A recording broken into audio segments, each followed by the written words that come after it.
great scope to network, so make use of all the integration between the personnel.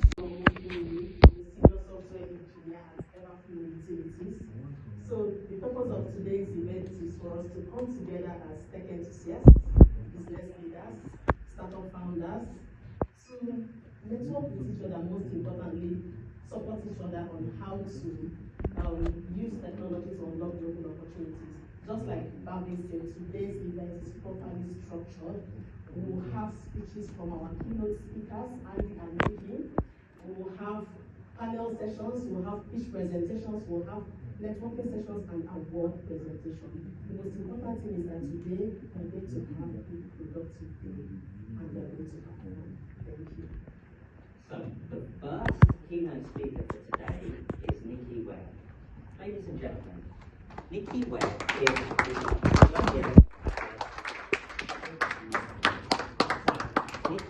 is the Global Channel Director of Custodian 360, which is a managed security service provider.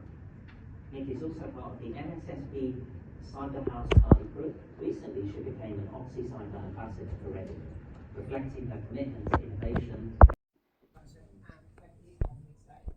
I'm the Global Channel Manager, as we just discussed. I look after our partners, that they have all the security solutions that their customers could ever need. We pull them all together and we provide them. And then the team that sit behind me, they provide a managed service behind it. There's a few other things that I do. I'm a UK ambassador for a charity called Site Outline. My good friend Katya back there is one of the volunteers there. We look after individuals that are victims of cybercrime in the UK, from the age of 13 upwards. Great organisation. If you're looking to get sort of something in your CV for volunteering, we're always looking for volunteers as responders.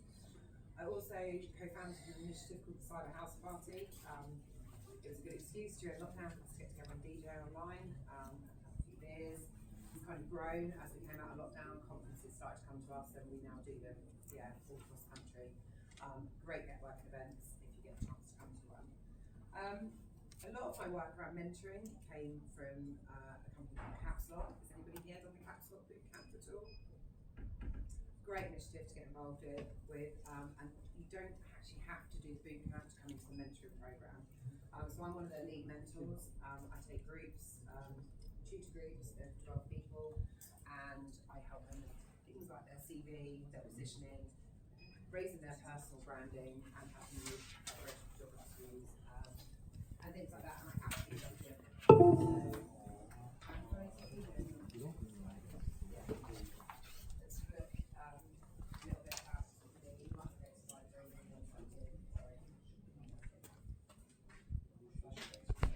in the industry. It's about the people behind the technology and the solutions. You know, if you walk into any security team, you can have a real varied, broad, varied spectrum of people within that team. Each of them play a really important role though within that security team. When there's an incident, like for example me, I'm one of those panickers. You know, the slightest thing goes wrong, the house is on fire, I run around screaming, the kids run for cover. I would be no good in instant response. I would be everybody's worst nightmare. So, but you do need those people that are constantly on high alert and worrying about stuff all the time. But you need the other end of the spectrum as well. You need people that stay really calm.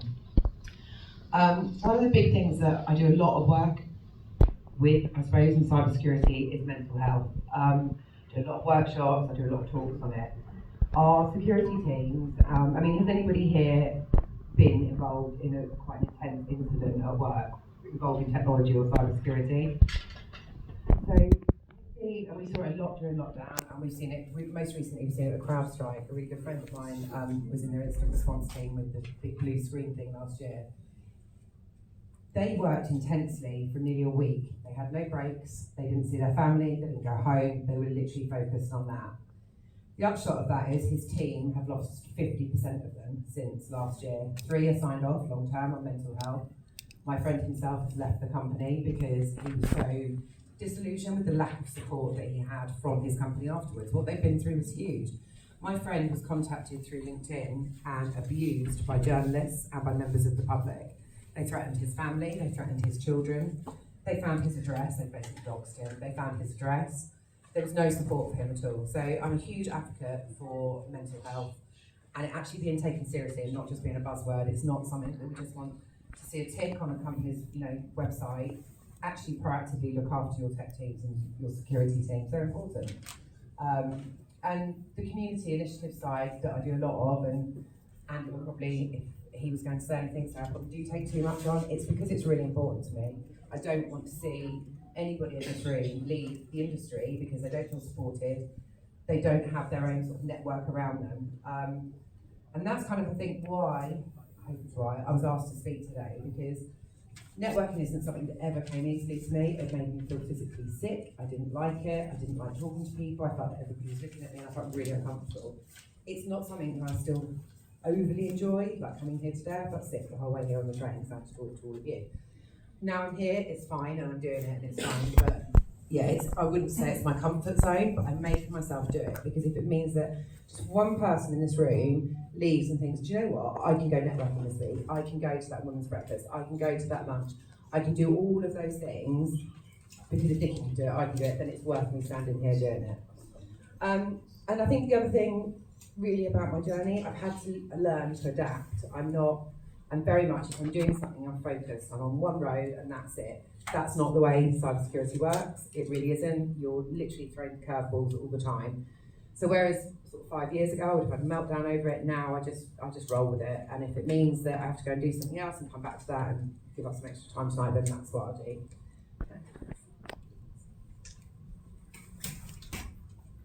So I wanted to talk about some challenges that I think I faced, and I understand that as a female, there's only half the room here that are female, but I can only talk about my challenges.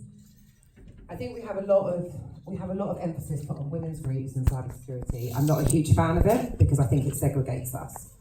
I think we're people in cybersecurity. We're not women. We're not men. It should just be people. But my sort of challenges have been being heard. I'm not technical, so people don't particularly take me seriously. And I also think as well that I can be misunderstood, I suppose, because I wouldn't stand up for myself. So if somebody told me something was wrong, even if I knew it was right, I would just say, yeah, okay, that's fine. Do you know what I mean? Whatever, you have it your way, I know I'm right. And then later down the line, when it was right, I wouldn't hold that person accountable. I'd never ask anyone to apologise to me. If they want to apologise, they can. But I just think that for myself, it's having conviction in knowing what I know. I know what I know. I know what I'm good at. I know what I'm not good at. So, and also, I now realise that I do bring something to the table, whereas I used to have a lot of worry, doubt, imposter syndrome, whatever you want to call it. I know what I bring to the table, and I have confidence in that now.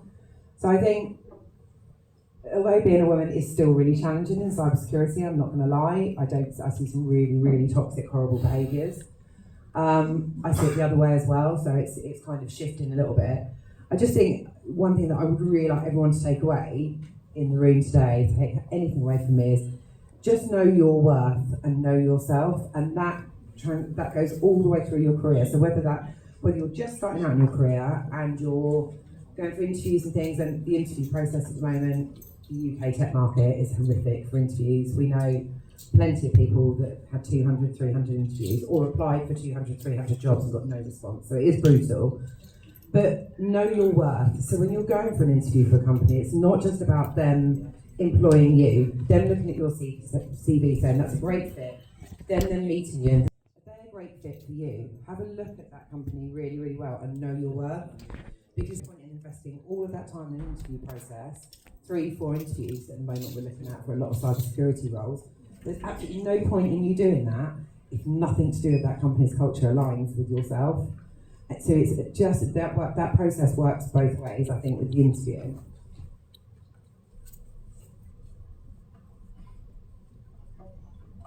So this isn't something that I have loads of expertise in, so I'm not going to pretend to. However, working with Caps Lock, we have a lot of nationals that come to Caps Lock, do the boot camp, and then we have an accelerator program that gets them into the industry. So one of the things I wanted to talk about today, and this is probably aimed at people that are trying to get into the industry at the moment or have had a huge lapse between jobs, like they're struggling to get another role, There are some really great accelerator programs. BT is one that's running one, and they're about to open up entrance at the moment. I think it's really important to have a look around. SANS is another one. There's another slide in a minute which has got lots of different initiatives listed on it. But when you're looking to come in, there are definitely barriers. Don't get me wrong, there are barriers because of the sponsorship element. But go and have a look at the accelerator programs. The NCSC and the UK Cyber Council, they've got some great programs that you can enrol in, and they're there to help you. They will find the right employers for you, but they will help you on your journey. And my experience with them through the Capstop Bootcamp, their success rate's great. And they've continued to support them through their journey, and they support with everything as well, and that includes funding, helping with housing, things like that if you've got to relocate for your work. So there's going to be a slide in a minute which has got some, actually you might as well put it on there now. Go to the next one because I'm going to talk about networking anyway. So on here, so if you want to take a picture of this, I'm quite happy for my slides to be well used after you can all have a copy of them emailed to you. But all of these organisations on here, they all offer acceleration schemes that are specifically designed for foreign nationals who are looking for visa sponsorship or to come and work here in the UK. Cybersecurity, there's a huge skills gap. You can argue that there's lots of jobs and there's lots of people out of work, but it's specifically these acceleration programs, those jobs are already there and waiting to be taken. And I'm fairly sure it was the UK Cybersecurity Council one. Last year they only had 50% uptake. So it was 50% of the places and money just rolled over to this year because nobody took it. And I do think that's a problem. I don't think it's signposted enough, and I don't think people know where to go to look for these resources. So another thing I wanted to say on this is, obviously my name's up on the board there and my company. Any of you in the room that want to connect with me, that want an introduction or want the actual links to it, then please, do it, because they're there to be used, so use them. And the last thing that I wanted to talk about today, which is kind of with the theme around pitching and connecting, networking is everything in this industry. And the most important thing for me, and the thing that keeps me sane every day, is finding your tribe in the industry. I'm really fortunate. I've got an amazing tribe. And I wouldn't have got through lockdown with them. I wouldn't get through my daily breakdowns without them. I wouldn't get to half my events without them because I'm really crap with maths, so I have to ring them. Like today, I was at the wrong university. But just find your people, and it's just normal for me. Everyone expects it. It's fine. But just find your people and use those people to go out and network with. I had a look when I was putting this particular slide together the other day. And in London, this week just gone, there was a cybersecurity or tech networking event, all free, every single evening this week, and there was 2 lunches. So if you look for your local area, and a good place to start is Eventbrite, so you put in there cybersecurity, and for me I put in Reading. There are so many networking events that come up, and it genuinely is about building your brand. And just go and be yourself. And even if you're uncomfortable, there will be people in the room that are extroverts who come charging over to you and they make you talk, which I find really uncomfortable, but it works and it gets your name out there. And it means that you build not just a tribe as friends, so to speak, but for your work as well. You've got a whole resource of people that you can go to, and you can ask questions. You can think, hang on a minute, that person was talking about that at that event I went to the other month. Let me just drop them a message on LinkedIn, and they will answer you. So I just wanted. The networking thing is really, really important, and you need to look for them. So this is my last slide, and it's a little bit cheesy, and I felt quite cheesy writing it, and I rewrote it twice, but it still made me feel a bit cheesy. Everything about cybersecurity is about community, and our teams, even if you go and work for a company and you're the only cybersecurity person there, you will still find that you will pull from your community for resources. Everything that we do is collaborative, and that is the only way, and I genuinely believe this, that we're ever going to win against cybercrime, is if we all work together. And that doesn't matter if you're a vendor, you're an end user, it doesn't matter who you are, community is everything. And the last little bit I wanted to add on that, about community, you've got B-sides. If any of you want to do this, it's really uncomfortable, I don't advise it, but anyway. You can do things like rookie tracks, and you can go and learn how to keynote speak. They teach you, they guide you. It's all free. Do you know what I mean? All you've got to do is write down a paragraph of your idea of what you want to talk about on the day, and catchy, you spoke, didn't you, for the first time at London. They will guide you through it all. They will give you coaching lessons on how to speak, what not to speak, how to put your slides together, how to present, all of those things. And it's just free resources. And I think that is me. And I'm bang on time as well. But I'd love some questions. Anybody's got any questions? Anything at all? Go.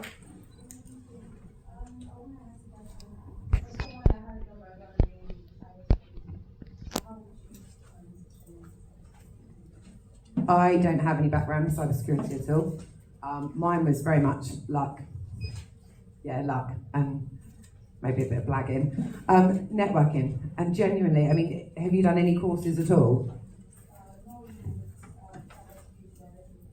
No, networking, have a look at Caps Lock. We're just releasing it the 1st of April. The next lot of funded places come out, so you can apply for that.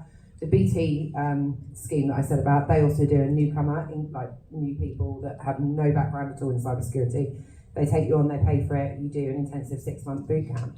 But yeah, networking, literally networking. And also, it's a free night out, free wine, free food, and great people. Do you know what I mean? Can I add to that one? Yeah. Because I've got some information. The cybersecurity, there's BAE system. They're actually running something called Cybersecurity Basics. And so you get accredited after doing, and it's all free. They're doing that in conjunction with Lancaster University and Manchester University. So if you Google that, I have some information anyway. I'm actually one of the speakers. So you can have that information from me. Thank you. Fantastic. What I'll do is I will get that information from you. I'm Donna Chara. And then if anybody connects on LinkedIn, I'll add that to the list of links that I've got to send you. Yeah, so thank you so much for the presentation. So I have a few months background on information security in Nigeria, in Africa. And coming to the UK, I went to the university, I did my master's, and along the line I took the ISO 27001 certification, and then I did just a few projects with a few people and all of that. But we have to get into core cybersecurity in the UK. So how do I break it? I already have a certification. I have the ISO 27001 certification. Just want to break it. How do I? It's a tough one, and it's like what I said. Firstly, building your personal brand. Right, I don't care what anyone says, as much as it's uncomfortable, and I said earlier, I don't find it comfortable. Get yourself out there, networking, start blogging. You know, you already know your stuff, you just said that. Start blogging about it, write, it's not writing stories, but talk about things that you've done. Have a play around with, hack the box, things like that. Have a play around with those kind of things, and then write yourself almost like, like a module, if you like, of what you've done.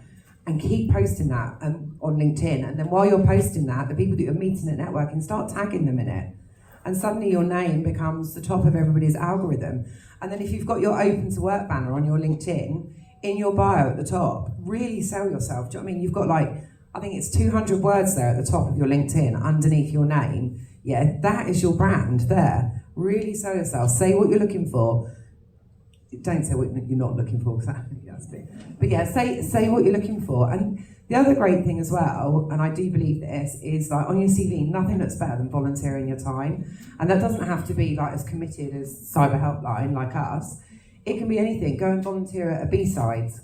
Go and volunteer at any of the community events, and put that on your CV, because it shows that you're serious about community, you're serious about the industry, you care about the industry. But yeah, just network and network and network. And I'm going to say something really controversial. I'm not going to look at Andy, who's my boss, while I say it. Certifications are great, but they're not everything.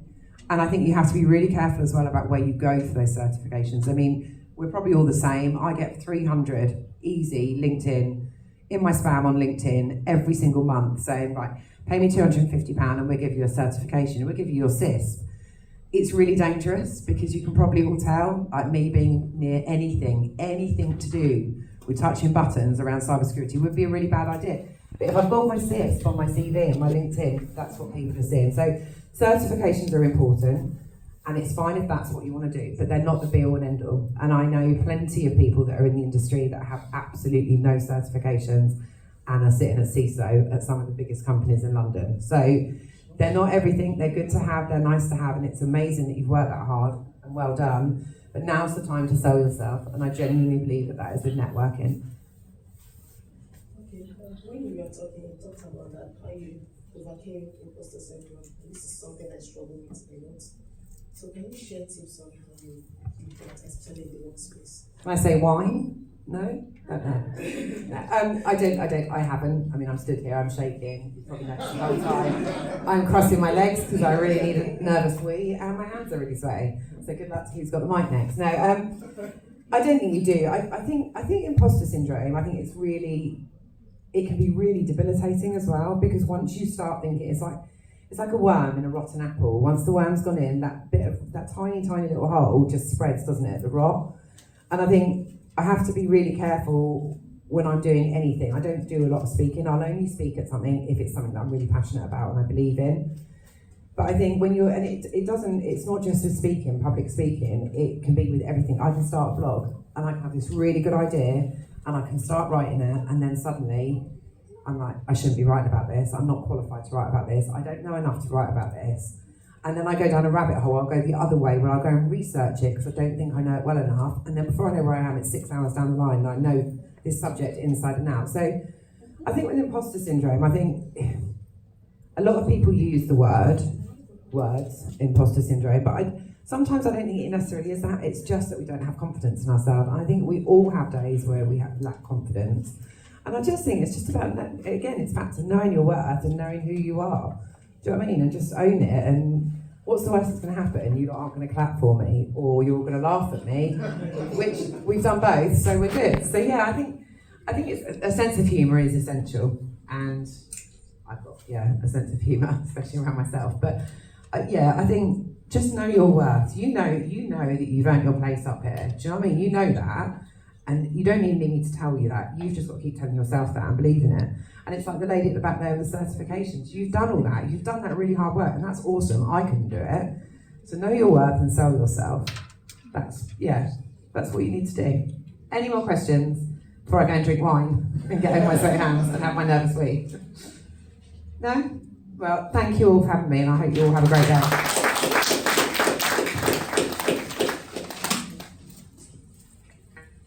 Thank you, Nikki. That was great. That's the first time I've ever heard cybersecurity with a mix of personal development topics. So, knowing your worth. She also mentioned one of my favourite topics, which is to do with values and knowing and matching your values with whenever you're applying for jobs or careers, but also with business partnerships as well. That one jigsaw piece often gets overlooked. So, thank you for that. Uloma? We've got now the second keynote speaker. Oh, we haven't. So, now we've got the first panel session this afternoon. There's 3 or 4 today. The nature is, as you can see, there's some seats here. We've got one moderator. They're the ones that are going to ask the questions, and then the guests are on the lucky side of those questions. And then we're even luckier to hear some incredible kind of tips and share some expertise. So make some mental notes, maybe use your phone, because we're going to have a little bit of scope for Q&A as well. So let's everyone welcome the moderator and the guest to the stage.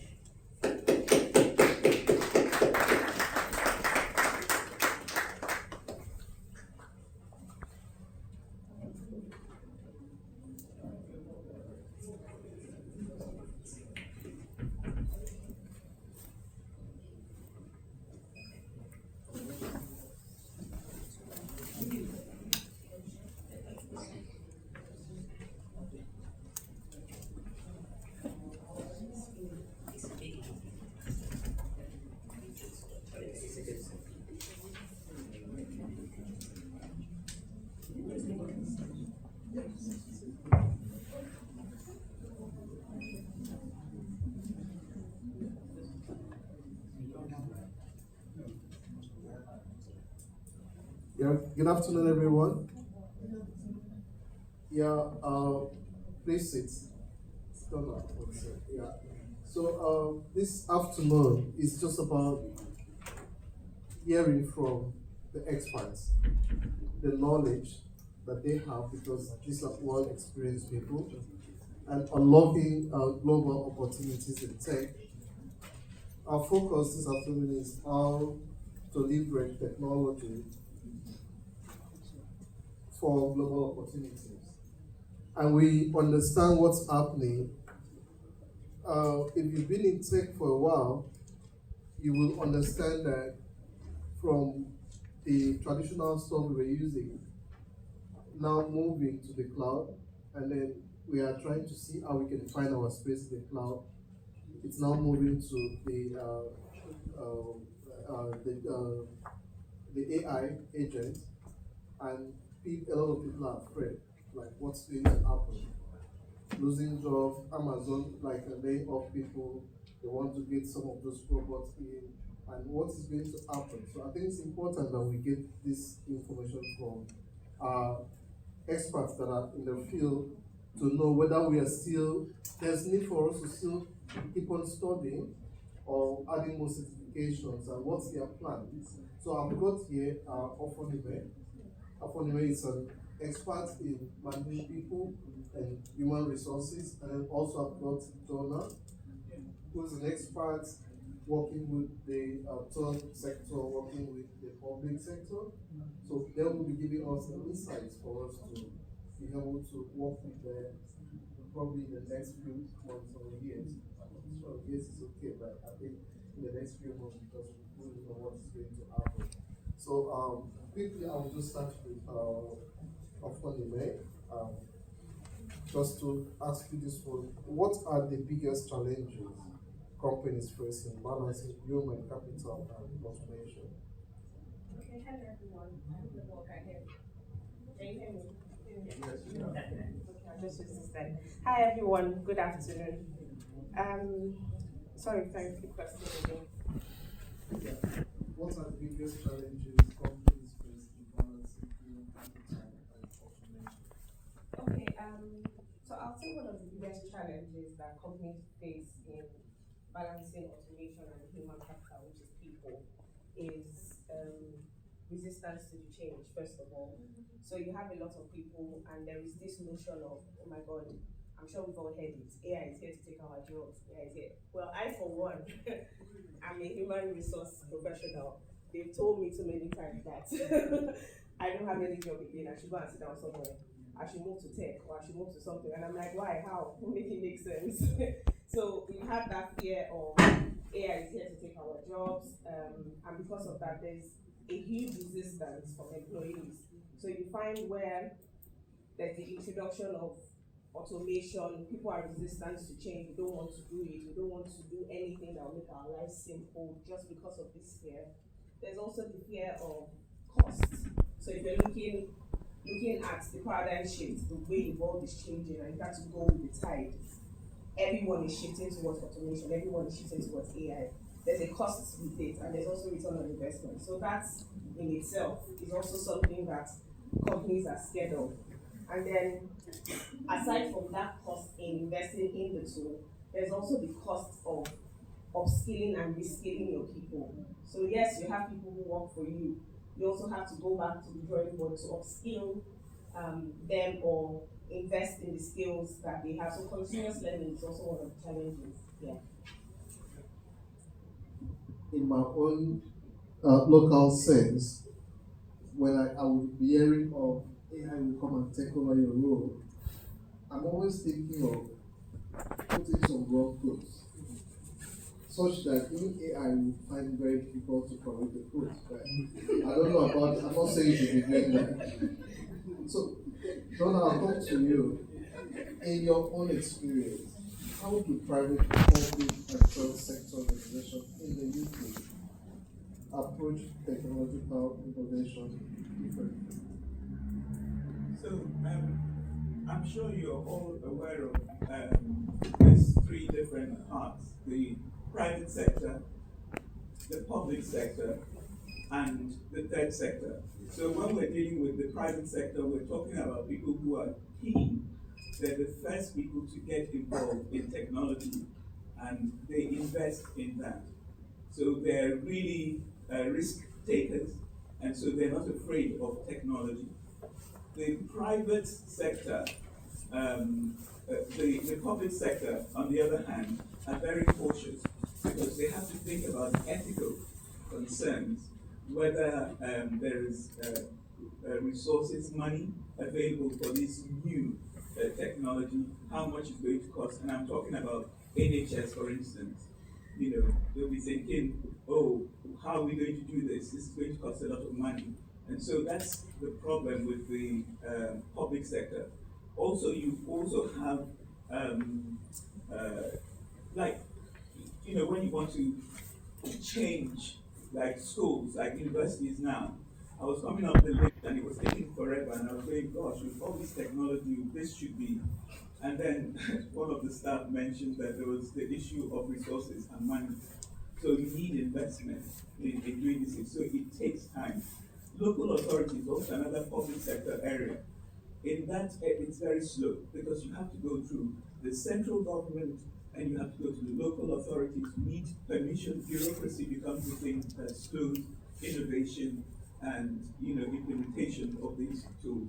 And then finally, you have the third sector, which is usually non-profit charities, SMEs, social enterprises, and all these. That in itself is innovation comes from having limited resources because they often don't have enough money. And so they have, because of that limitation, they know they have to compete in the world where people are fundraising and all that. So they become very creative in the way they go about it. So if you go into the tech sector, you have different ways. People have different ways of using technology to get into that. Yeah, I will just come back to very important question. With remote and hybrid work becoming the norm, how has workplace culture in the UK, tech industry evolved, and what are the best practices for customer collaboration? Okay, I'll say workplace, how has workplace evolved with tech? I think even before tech came, or I won't say before tech, but you guys will have my head. I'll say even from the get-go, COVID has shown us that we can work remotely. So the workplace has evolved so much that there is flexibility and autonomous working. So you don't always have to be in the office to get work done. Part of the evolution of the workspace is I don't necessarily have to do 9 to 5 to get my hours in. So we move from the regular 9 to 5 hours clocking in, maybe clocking, but you know your regular on detected timing where I have to be in the office for 8, close at 5. We move from that to, oh, you know what, I can actually start my day at 3 p.m. and then close at whatever. So that is part of the evolution of work. Another thing is companies have seen that because of this, we don't necessarily have to employ people physically in locations. There's global working. So for instance, in my work, I do a lot of work with people who sit in Philippines, in Mexico, and what have you not. And we collaborate, whether you like it or not, and work gets done. So there's a lot of global networking. And if you talk about networking, you get that a lot thanks to the evolution of work. In terms of now putting that together for collaboration, there are too many tools, and I would smile and say thank you to all of you sitting in this room because we have too many collaborative tools. So there is Zoom, Teams, what have you not. We have the project management tools for real-time working together where you have Trello and what have you not. Nowadays, I did my onboarding remotely. I didn't get into the office at all. I had a body set up for me, and I haven't seen the person, but we chat as though we know each other for donkey years. Mental health is also extremely important where you see companies prioritizing on mental health, virtual mental health. Just a few weeks ago in my company, we had, I know that the mental health month, we had a mental health week where we had online yoga sessions, we had for people who were physically in the office, we had a neck and back body masseuse come to the office for those who were not there. So prioritizing mental health. We have the healthcare 247 employee assisted programs where you just pick up the phone, speak to someone. You don't necessarily have to speak to your lineman, your manager, whoever. You can just speak to someone on different things. So be it depression, what have you not, prioritizing. So that's how the evolution and the collaborative workplace in the UK has come together. Thank you very much. I wouldn't know how that will cut across a lot of organizations, and if that will also be applicable to SMEs. So the thing is, everybody now is looking, everybody is moving with the curve.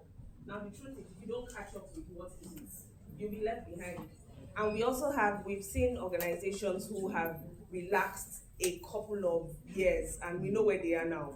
We won't mention names, but yeah, the evidence is there. So the thing is, whether you're an SME, you're a startup, you always have to find a way to move with the tide.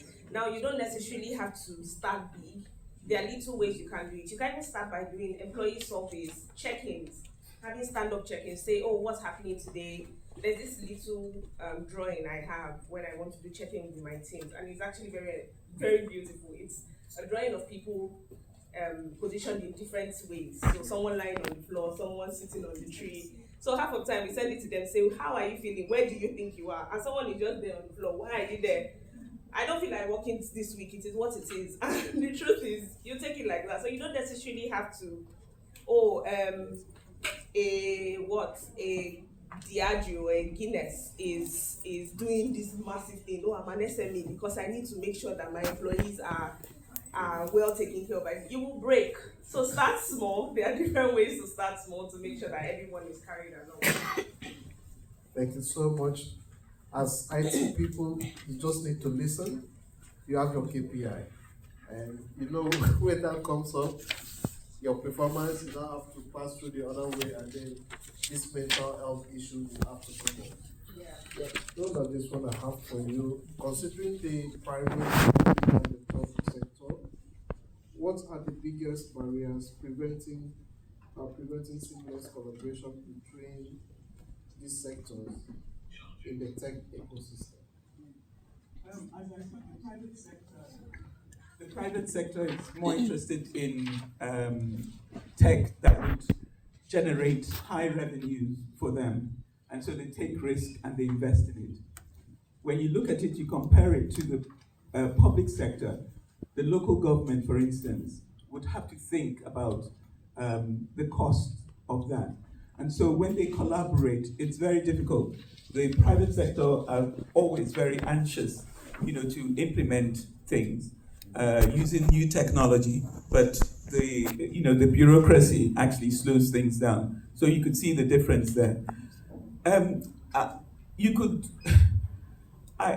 Personally, can I just give, because sometimes it's always good to use your personal experience rather than, because all these things we do chat GPT and we get there. sorry, but that's technology for you. Now, I went to an event yesterday to get the Nigerian diaspora to start investing in Nigeria. And we had governors from Bauchi State and Kaduna. I've got their details here, and you're quite happy to come and get the governor's list.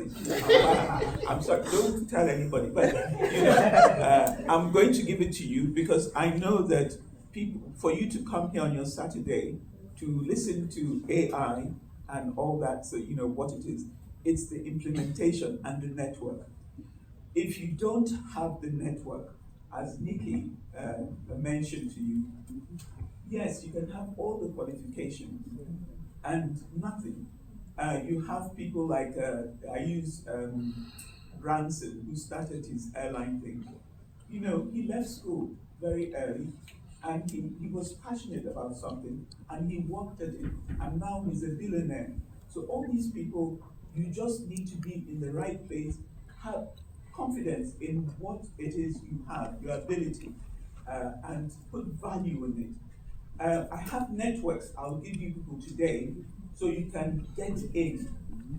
I also have networks in Google. You can go there every quarter. It's free. You're not going to pay for anything.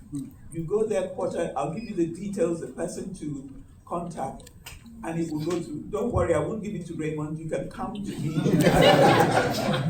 I know how these things work. I want to lift everybody up. When I was 26, I raised $100 million for the Bahamian company to refurbish all its hotels. Okay? I didn't have any qualification in terms of raising that money. I just happened to be in a place, a network of people who could see my passion in finance, because that's my area of expertise, sorry, not AI. I'm actually technical. So I raised that money. I was sitting with the Minister for Finance. They were talking about letters of credit and all whatnot. I haven't a clue. I just finished university, and there I was in this sort of a place. But my friend believed in me because he could see my passion about, finance and all that, and put me there. And I happened to know a consortium that had that amount of money, and so that is one example. Now, yesterday I was also at that event. There was a Nigerian billionaire, and guess how he started? He told his story. And I've got his number, I've got his card. So you can always come to me and he just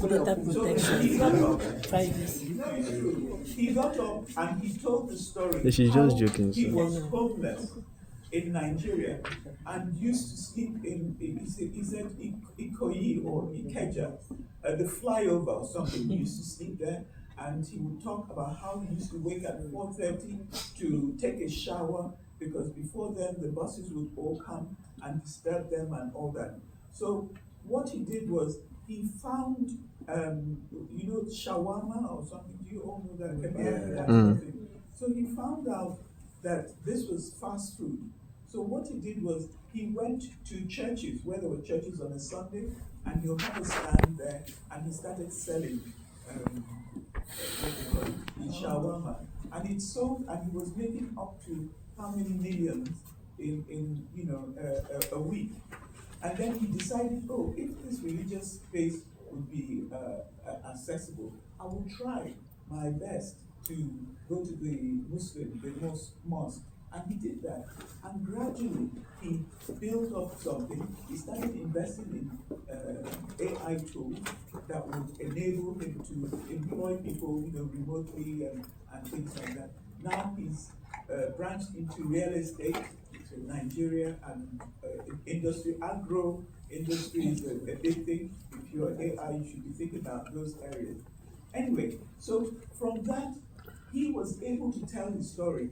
And it is you telling your own story when you go there. Be genuine. Don't go get rich quick schemes. They never work.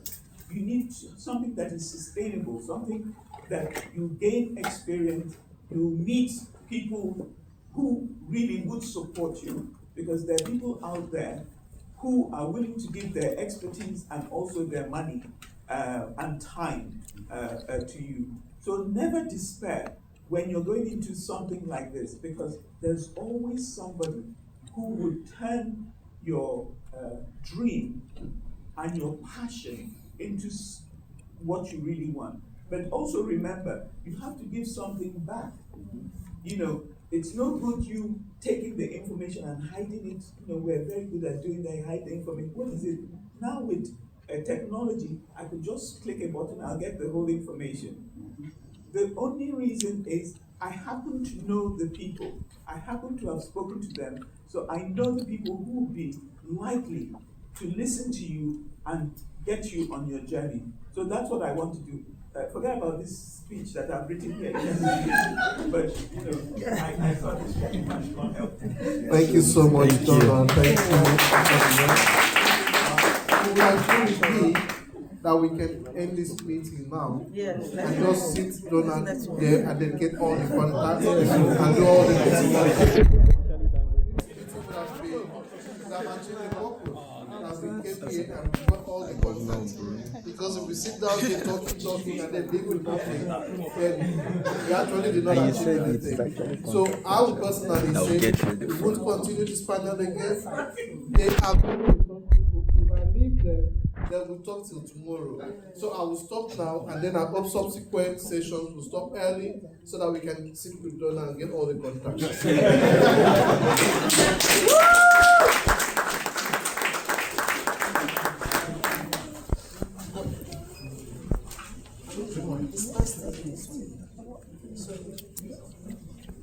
Please don't be ashamed. Don't be No, ma'am, we are not ashamed. I was in China before the conference of women.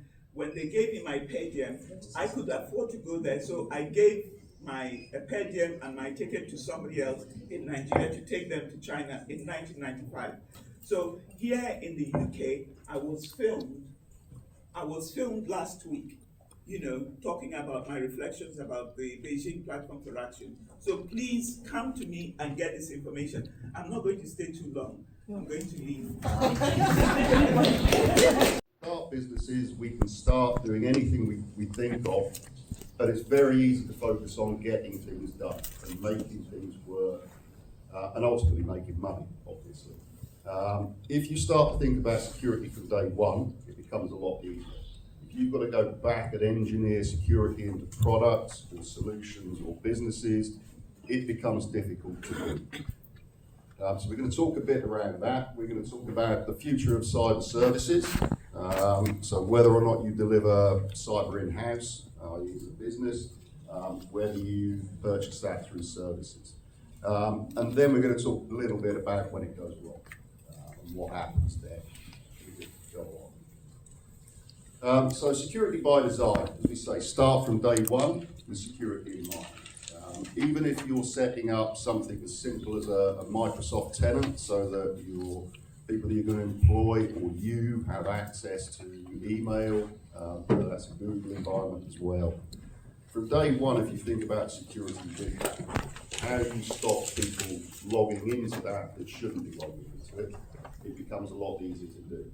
If you think about it in 2 years' time, when you've got, say, 20 people in an organisation, it suddenly becomes quite difficult to re-engineer that security. So from day one, it might only be one person. If you think security from that first day and make your environments as secure as they can be, you will benefit from it. If you're writing code, secure code from day one. Go back and re-engineer a code stack to embed security into it is very difficult. Depending on the type of business that you're thinking of starting, you're undoubtedly going to fall under some type of framework or some type of compliance. Okay, so there will be rules that you have to follow, safeguards that you have to put in place, and ultimately fines that you have to pay if you get it wrong. Okay, so these are really important things to be aware of. In the UK, GDPR is going to cover you one way or another, whether it's EU or non-EU. If you take and store credit card information, then PCI is going to cover you. And there's a fine for every record that you leak, if you leak it. Okay, so things like that are really important to be aware of from day one. You need to plan to operate inside the framework and compliance. As we say, the sooner you start, the easier it is. If you're thinking about taking credit card payments, you should be thinking about how you're going to operate in compliance with PCI regulations. Always look for areas of improvement. So you can test, you can ask people to test. There's lots of people that are aspiring penetration testers. They like the challenge, so they will test platforms for free for you to get experience. Okay, they may be looking for jobs themselves. You can approach them, they will come in, they will test your platform, test your code base, test any applications, tell you if there's areas that need improvement. There's a lot of this. Once you get into more grown-up businesses, you have to pay for it. But in the early days, there's lots of people around. Nikki mentioned B-sides. There's a whole community there of people that want things to test. You know, that's their passion, that's what they do. If you ask them, they'll come and rattle through a code base for you. If we look to the sort of future of cyber, one of the things you will understand probably around cyber is it moves incredibly quickly. Okay, so when I started nearly 30 years ago, there was next to no cyber. We had pretty simple antivirus and we had software-based firewalls. That was about it. Over the years, there's now a cyber platform for everything you can think of. Different configuration types across multiple platforms. It is a really complex world. It's very hard these days to understand everything because suddenly you just parachuted into this world and you don't really know where to start. It's not going to slow down. It will keep going at the pace that it's going now. It may even accelerate, which is sort of the next point we've got there, which is AI. Okay, so AI will accelerate the rate of attacks, the development of attacks, but it can also accelerate the rate of internal development and what sort of platforms we're building, how we defend against attacks coming in from outside and inside. So AI is one of those areas where at the moment we still need to have a good degree of caution around AI. So we can't just blindly introduce AI into organizations. If we don't really understand what it's doing, what users can do with it, it can be a bad thing. At the same time, we have to adapt to AI. It is going to find its way into organizations. I was at an event a few weeks back, which was Cyber UK, which is putting together a team of offensive security engineers that go and compete with other countries. And they were using a lot of AI for searching information. Okay, so it has the ability to outperform Google as a search engine, so that's what they were using it for. But that means it is going to be used within organisations that they work for. So if we look at it, we've got to embrace AI, we've also got to be aware of the challenges of using it. How do we stop our data going into AI models that it shouldn't be in? But how do we allow our teams to have an AI model that they can use for research and analysing data?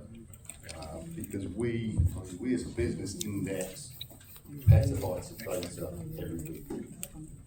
That's a huge volume of data for our small team of analysts to get through. So clearly there's a use for AI for us, but we can't put any of that data into a public AI engine. So it's a challenge. But, as I say, AI is here, it is staying, it is good and bad. Service providers, they're your friends. I would say that because I run a service provider. But if you think about it from both angles, as a business, if you go to a service provider to provide you with a service, they've been doing it for quite a while. That's their core business. They're generally going to deliver you a good service. If you look at it from the other side, as an engineer, security analyst, working with a service provider is going to expose you to lots more than working within a single business and running their security platform. You will always see a lot more in a service provider. You will always learn a lot more in a service provider. So you will be faced with a lot more challenges, a lot more platforms, a lot of new solutions, and you will be expected to deal with those, which accelerates that rate of learning. The other thing we have to do, of course, is challenge the norms. So don't accept what people tell you. If you think they're wrong, then you can challenge it. If somebody tells you you should do something in a certain way, don't always have to believe it. It might be right, but it doesn't stop you thinking about, is there a better way of doing this? And coming up with it. You don't want to be the person who's always saying there's a better way of doing this, but if you genuinely feel there is a better way, then feel free to voice your opinion on that. So what happens when it goes wrong? So as it mentioned, accounts for these levels of functions, then it makes the engine to be able to give you a valued response. Can I go on the next slide, please? Sorry, I'm talking too much, I guess. The introduction. AI has the potential to improve the lives of elderly in the UK. However, adoption remains low due to various barriers, like I've mentioned one. Data analysis plays a crucial role in addressing these barriers and promoting AI accessibility. The data in the UK currently from the ONS states that 68% aged 70 and over reported not using AI in their daily lives.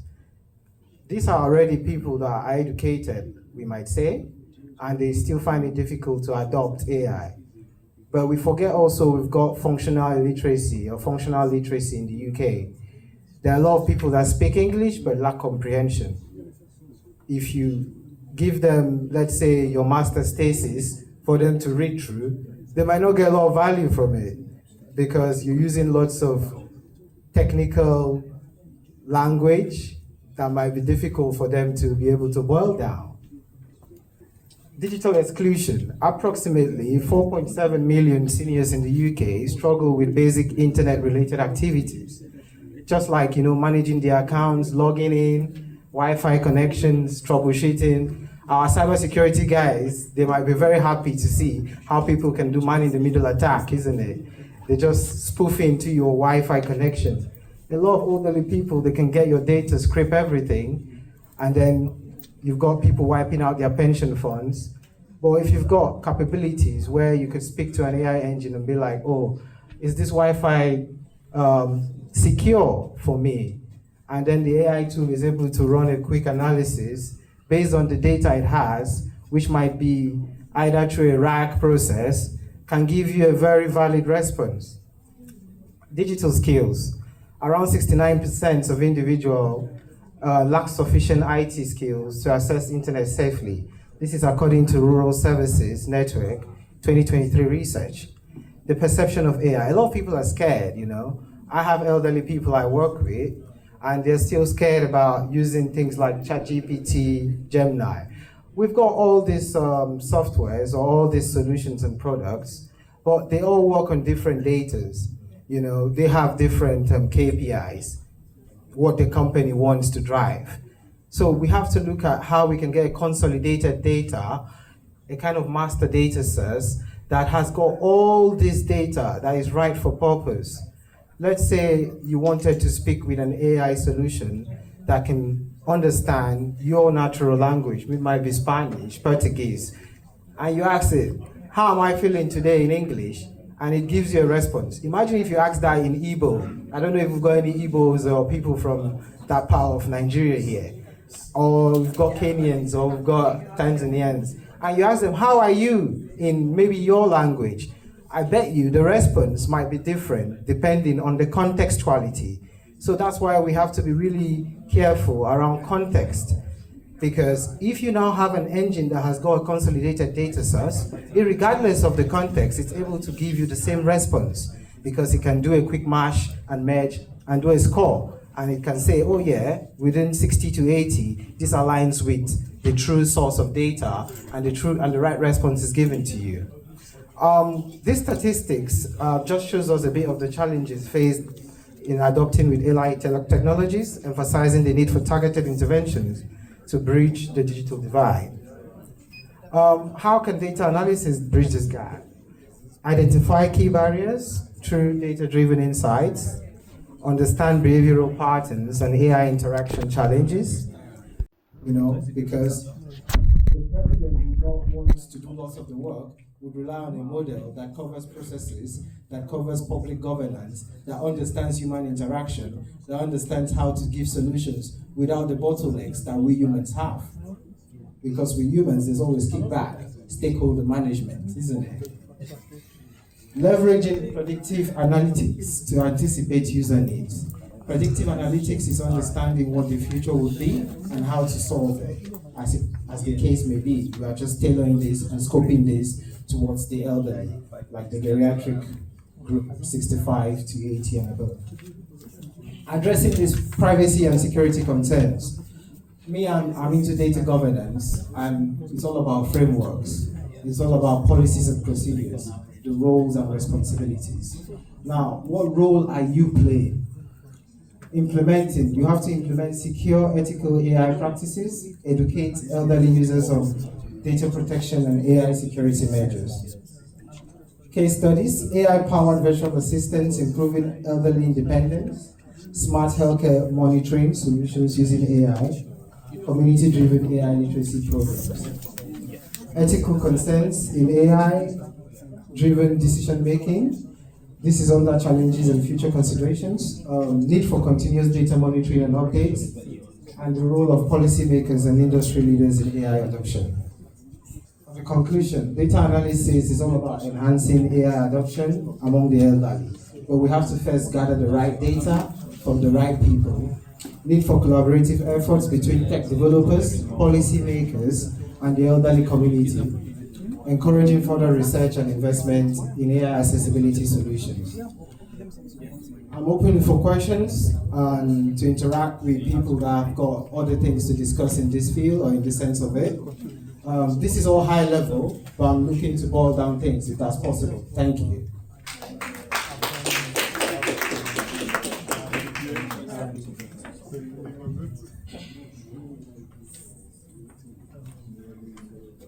Okay, thank you very much. My name is Leo. Leo, for that wonderful.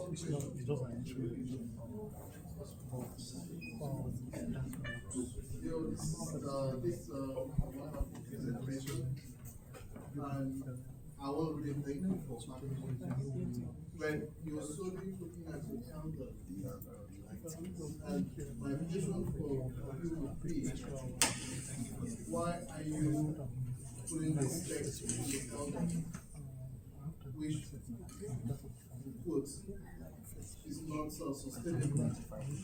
Because it might be in the next few years, you can't guarantee 50% of those people still being alive. Why not focus on the ones that are coming up, that you know that is sustainable for the future? My answer to that is because I feel the future is the future. We are all in the future.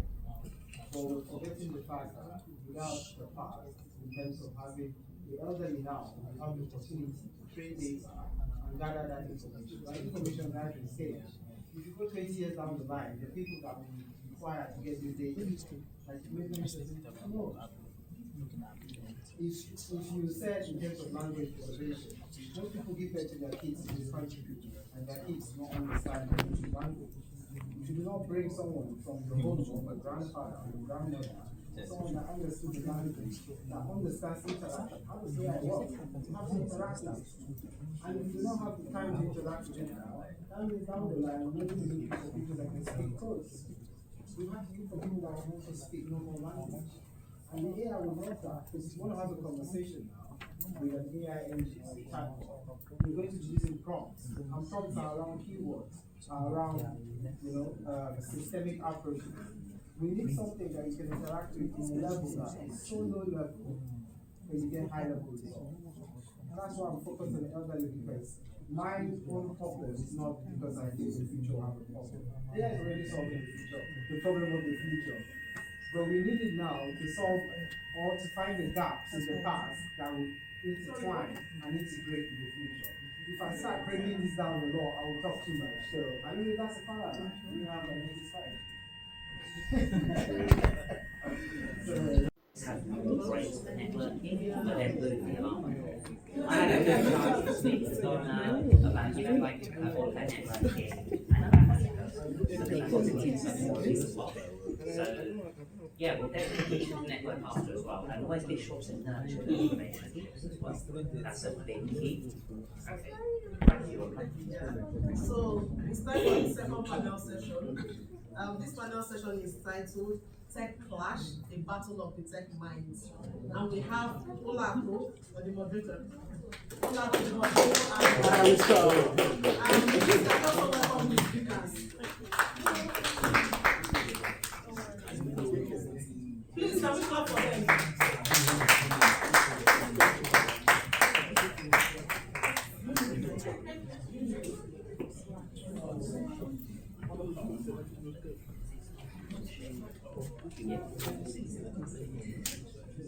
This session is just 25 minutes, then we have 5 minutes for Q&A.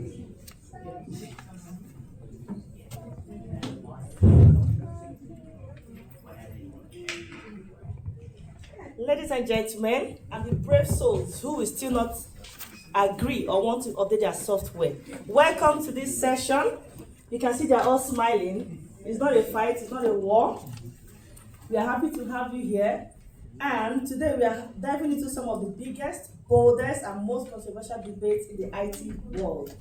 Now, our panelists today are some of the sharpest minds in tech. They've come with armed facts, opinions, and maybe a few sarcastic remarks. So our first panelist here on my extreme right is one who never sleeps. Not because he doesn't want to, but because hackers don't. He can convince you to hand over your credit card details, your mother's maiden name, and your Netflix password. But don't worry, he won't. Please welcome Onyedikachi Ugu, SOC analyst, social engineering, SME, and a mentor. Welcome. The second panelist has the worst nightmare, which is a bug that somehow survived automatic testing. They break software, so you don't have to. Let's hear it for Aziz Alabi, software automation test engineer. Clap for him! Are you angry? Clap for him! So we have the third one. He has trust issues. But for good reason though. Every mail is suspicious, every link is a trap, every urgent request from the CEO is probably a phishing attempt. If you had $1 for every time you want someone not to click on any shady link, he should have had a private jet by now. His name is Frank Opara, cybersecurity analyst. Raise your hand so they can know you. The last but not the least panelist is a tech hero, superhero. He keeps the bad guys out. He builds firewalls, set up security policies, and rolls their eyes when people use 1, 2, 3, 4, 5, 6 as password. If your data is safe, think he's the one. Welcome Austin Orunwese, cybersecurity analyst. So let the clash begin. Now, quantum computers, we have Team A and Team B. Team A, can you wave to the audience, please? Team B, clap for Team A. It's not easy. He was the first to run away for the fire. I saw him. Like a life. Team B, can you wave to the audience, please? Okay, so now my question is to Team A. Quantum computers could break traditional encryption, making our current cybersecurity measures obsolete, right? So if this happens, hackers could steal financial data, government secrets, and personal information in seconds. The race is on to develop quantum-resistant security before it's too late. Now tell me, do you think quantum computing will make today's cybersecurity obsolete? I don't think so. I don't think so. Sorry. Okay.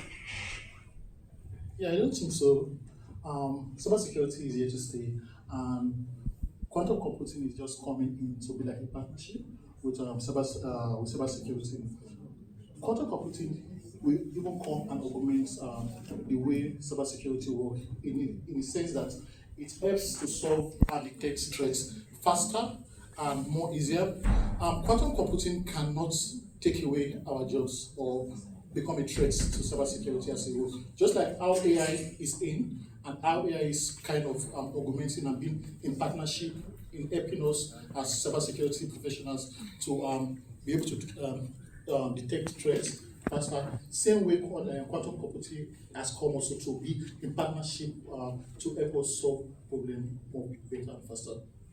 Thank you very much. Team B, do you agree with him or what do you have to say?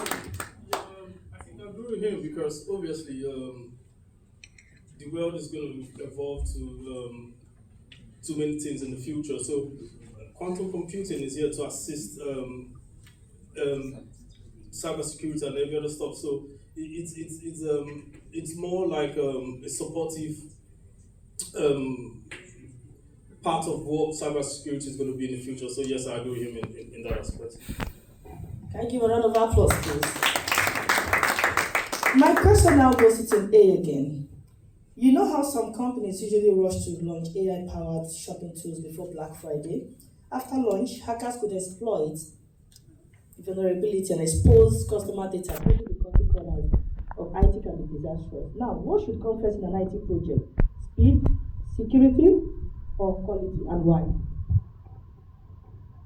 Yeah, I think quality should come first in an IT project because when you have to do a lot of stuff and also make sure your system is not vulnerable to attack, there are a couple of things that we do. As a software tester, I use like doing security testing. I make sure the system is vulnerable to cross-site scripting, working on the application, SQL injection, and a couple other things, And also, when we prioritize quality, our products we have lesser bugs, lesser issues, which we then have secure. Our system will be secure by default, But let's, for instance, we have a poor quality product. We have a lot of security breaches, which should be very expensive to fix. But quality first approach, we actually reduce this potential future security costs. And also, let's, for instance, now, a good quality product will make sure with a good quality product, we're in a good place, but without, and again, I used to say one thing, security is like a continuous stuff. It's not something you need to do first, but quality, you need to start from inception. I could do a release now, post-release, I could do security, but post-release, I can't start with quality. It needs to start from inception. So I think, with this case, I think quality should come first, then security follows. I would disagree with that, and here is why. If you have a quality product and it's poor in security, you would get thumbs up, you get high ratings on Trustpilot. Customers would always purchase your product, but just in one instance, when there's a security failure, when there's a security breach because you didn't implement security by default, just like what Andy said, in every aspect of your architecture, from writing the code to publishing to deployment, everything, you have to be security focused. So if you don't put security at the first point of, or the first thoughts of your project, you are going to actually bring out the bad products that would actually come back and taunt you. And mind you, you said something about cost. When it comes to security, it costs you more to actually come back when you have a security breach. Because let's take, for instance, I know some of us might remember the Equifax hacks of 2017. Now, Equifax had a very good product, very good quality, but they compromised on security at some point. Now, in that case, there was a data breach which cost them billions of pounds. And this data breach, they kept paying these billions of pounds all through the year. Nobody bothered about quality at that point. So I would always stand for security first. Yeah, but do you know we can have a good quality system, a system that is fully secured, but it's not built for purpose. We can have a system fully secure, but it's not doing what it's expected to be doing. But a good quality product, I think, is top notch. I would disagree again, right? So, yeah, let me comment. Just 1 second. Let me comment. You said you have good quality products, right? Like I mentioned, Trustpilot. Your customers will give you 3 over 10. Would you rather get a 5 over 10 rating and then lose your reputation? Because when there's a data breach, you lose your reputation. You're not coming out from that. Reputation takes years to build, very long time to build. Yeah, once you go down, you're not coming back. I actually says something about, doing testing and also ensuring quality. When I'm making sure this system is not vulnerable to attack, I'm testing while ensuring quality, making sure I'm prioritizing quality first. It's not that security will not be prioritized, but it should be later. After post-release, we can do security. Yes. Okay. Oh, this is becoming more interesting. Yeah. Security and quality. I mean, but I'll still tell you this. for free. You will build security and quality. Without quality, there is no security. Again, I disagree. So I'll tell you something. Now let's use an example. I'll stick to your time. Let's use an example. Let's take a mobile banking application, right? You can make transfers with a mobile banking application. You can take loan. That's good quality, right? You agree? That's good quality. Now, take for instance, there's a data breach where customers' data are actually intercepted, and then they could log into customers' app to make transfers. Now, your quality would not matter at that point. Your customers have lost trust. You lose all your customers. If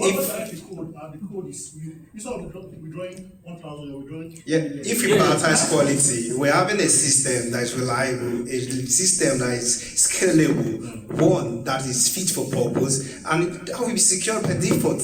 Honestly, no, that's not secure by default. Secure by default definitely from architecture.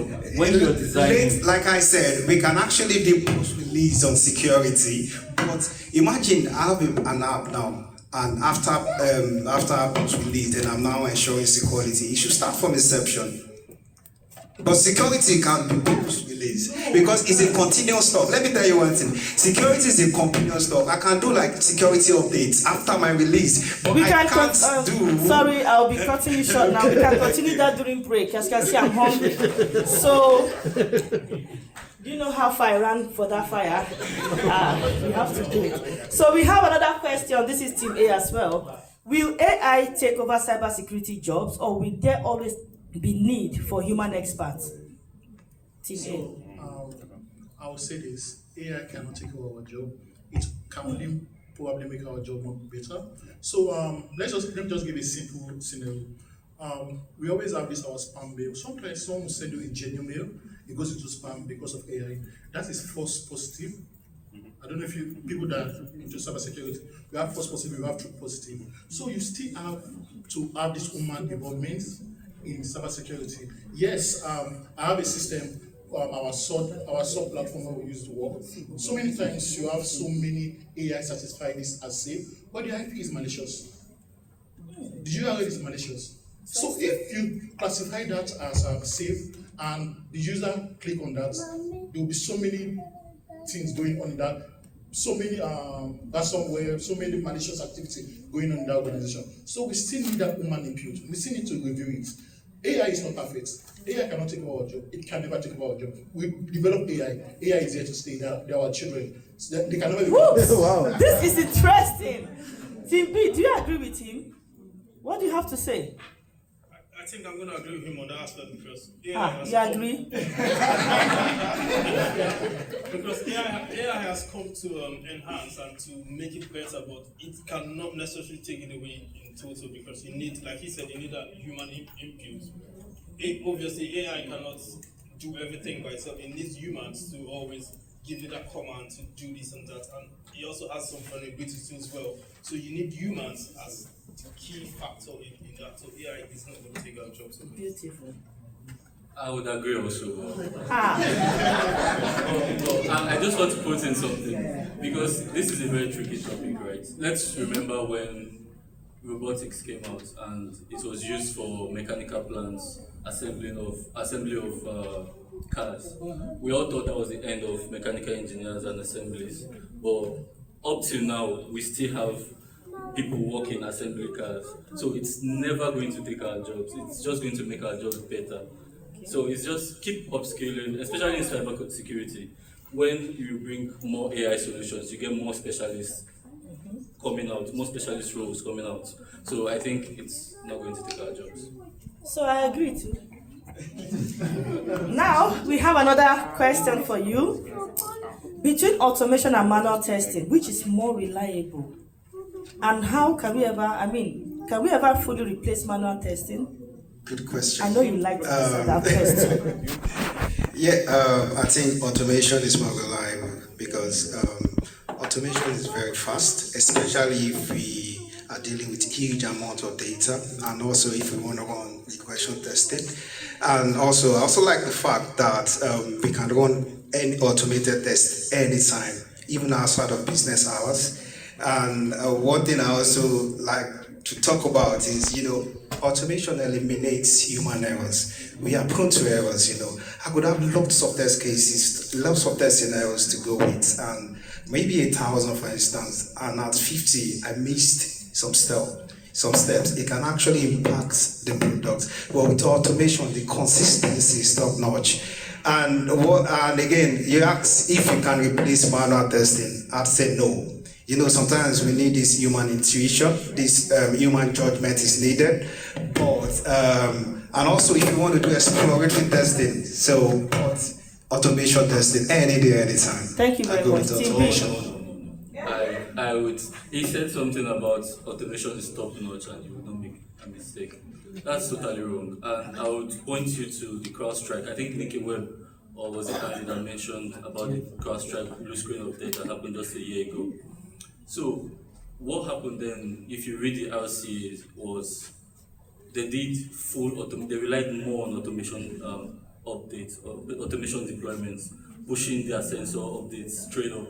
So if they actually focused more on manual testing, by manual testing I mean test the deployments before on test servers, follow due process of change management before you actually implement on production. Even if you're implementing on production, you don't go full scale on critical servers or critical environments. Implement in stages manually first before you actually go full scale on automation. I disagreed because there is no automation without manual. Before I could run any script, I should be able to manually test the application. But you made mention of CrowdStrike. Yeah, they push an automated test updates and they actually impact the system. Are you telling me, even if it's done manually, it won't impact it? A lot of companies push automated updates every day, thousands, millions every day. Microsoft, Google, Netflix push automation testing every day. But because these automated updates are not actually affected, because of the one that are affected, that is impacted, should we roll out the rest? No. If you so remember, automated test works and works very fine. Yeah, I get you. If you remember, like our colleague spoke recently. She said a couple of years ago before IT. Now, many years ago, if you remember, there were a lot of failures. Those things have actually reduced now because of everyone follows the proper frameworks and follows the due process right now to actually implement. So if you follow due process, follow manual testing for each environment, go to manual stages, follow the change management process. Yeah, I disagree again. I have one question for you. If you manually, one second please, if the manual testing, when you do stuff manually and we had issues, how are we going to roll back? If we do it automatedly, we can roll back and do an hot fix. But with manual testing, it could take you after the session, we'll answer that. After the session. Thank you very much for that. Now, should certifications hold more weight than practical experience in tech roles? I'm very happy Nikki is not here. Because she's my mentor and I'm going against her. So, yes, experience is needed, but I think certification cannot be kicked out. There's a reason why these big industry leaders are still there, the likes of Google certification, Microsoft certification, AWS, CompTIA, they are still there in the market. We pay thousands of pounds for them yearly. It's because it's needed. It's because it's acceptable. People recognize it.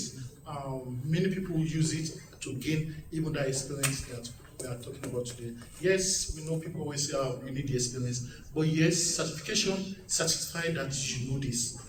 Also, there are some certifications that provide a platform for you to even learn, do some hands-on on it, do some practical work on their platform before you are being satisfied that you have it. Even now, AI is coming in. We are having so many certifications on AI. Okay, what about project management? You, as a project management, you don't go into an office and tell them, I have experience in this. No, you need a certification. Yes, as a project manager, you need a certification. Okay, Team B, do you have anything to say about that? Team B. I wouldn't agree with him because... Team B is not an agreement. I wouldn't agree it's because... a fight. people could have all the certifications in the world and have no form of knowledge. A whole lot of people could go through a job description, see what's needed, get certifications maybe last week for the job, to apply for the job next week or something. So certification, maybe if you're trying to get an entry role, that could help. But if you let's be honest, you're not going to employ someone who has papers and you doesn't have any form of experience, right? So experience is hands-on, it's the most important thing. You've said something quite important, because as an entry-level person, you don't have the experience, you need the certification. When the HR guys are employing you, take for instance, you just leave school and you come into the market, how do you get the experience with that certification? I like that question, right? So, when it comes to certifications and practical experience, certifications would get you to the door, but what takes you in and keeps you there is your practical experience. Oh, this is wonderful. Now, so let me finish. We are going to have some You questions would understand later. why. So thank you very much. Thank you. I'm going to be. When it comes to, I'll soon raise the fire alarm again. Thank you. I think certification proves to the employer that you have like an up-to-date skills that meets industry standard. So when it comes to technical roles, I'll focus more on technical roles right now. Would you rather employ someone that has not been battle tested? So when technical roles are more of a battle, let's take for instance a cybersecurity role, you would employ someone that cramps and pours in exam. Not everybody. Thank you. This is very interesting. But I don't know the fact that you kick out certification. Certification is not needed. No, I'm definitely not kicking it out. Yes and yes. Like I said, right? Okay. Now, let's go to the next question. Can I just finish? So many of them want to ask you questions later. Yes, so we'll do that after the session. So now, assuming the hospital's network is attacked by a ransomware, thereby unlocking the patient's critical records, obviously. The hackers demand payment, right? Now, paying could save lives, we all know, but also fund criminals or encourage future attacks. Should organizations pay ransoms to regain control over their data, or does payment only encourage further criminal activity? This is the final nice question. One again. Have 1 minute each, please. Yeah, I think a lot of companies in the past, why did they pay? Maybe because they want a quick fix. Maybe you said something about the hospital, how it is to protect lives. When we have an application that is down and has a long downtime, it can actually impact the hospitals, which then could lead to several people. So we don't want that. So we have to prioritize life. And a lot of people care about their reputation. Companies care about reputations. If you now like, after 1 week, what do you want to do? Do you want to close down the business? You can't pay. So when you pay, then you can strengthen your system going forward. But a lot of companies pay. I don't want to start mentioning names, but yeah. Team B, over to you. No. You don't pay for. I like it when there's a fight. You don't support terrorism. I call these attackers and bad actors terrorists, because when you continue to pay for ransomware, it's like you funding another group. You're funding them to attack other companies. What would happen? What's the worst that could happen when you don't pay? What will happen in a case whereby you tried every means possible, but you can't retrieve this data, and this data is vital? What do you do in that case? I like that you said that. You see, in the first place, you shouldn't be in that position. You should have backups. You should invest in your security instead of. The question is, there is already an attack. Do you pay or you are not going to pay? So there is already an attack. Wow. This is good. Round of applause. Clap for them. Don't be angry. Clap for them. Clap. Okay, this is a very beautiful session. We debated, and we broke a few firewalls in the process, right? Yeah, that's good. So we thank you, amazing audience, and thank you for not hacking the password during the session. Thank you very much as you make your way back to your seats. Okay, few questions. I don't know. Who has questions? Okay. Yes. Thank you very much. My name is Uloma. So, I just have a question for cyber security professional. Okay, so you mentioned that I'm also a cyber security professional. I'm not trying to encourage what's not, but then I'm just quite interested in it. And I'm like, okay, so you mentioned that we're not supposed to pay. So now I'm here thinking, what if a company's domain is being held hostage? In this situation, what are they supposed to do? Because they need, yes, they should be backup, they should be incident response and all of those things. But now, maybe this might just help in my professional career going forward. But now the attack has happened already. It's not like it's a thing, maybe on a reality or it's happened already. What are they supposed to do? Okay, in this instance, it's happened. You know, when it happens like this, instead of paying, you should report to security agencies. You know, most of these ransomware, they use encryptions that have decryption tools that are available to most of the security agencies. So first of all, report these things, and you see that most of the time, before you even go pay, these things are already decrypted. So in the case that you actually pay them, let's just say you pay them, what if you don't get your data back? We've seen many cases. I think there was about 20, I read a report recently, it was about 20% of companies don't get their data back even when they pay.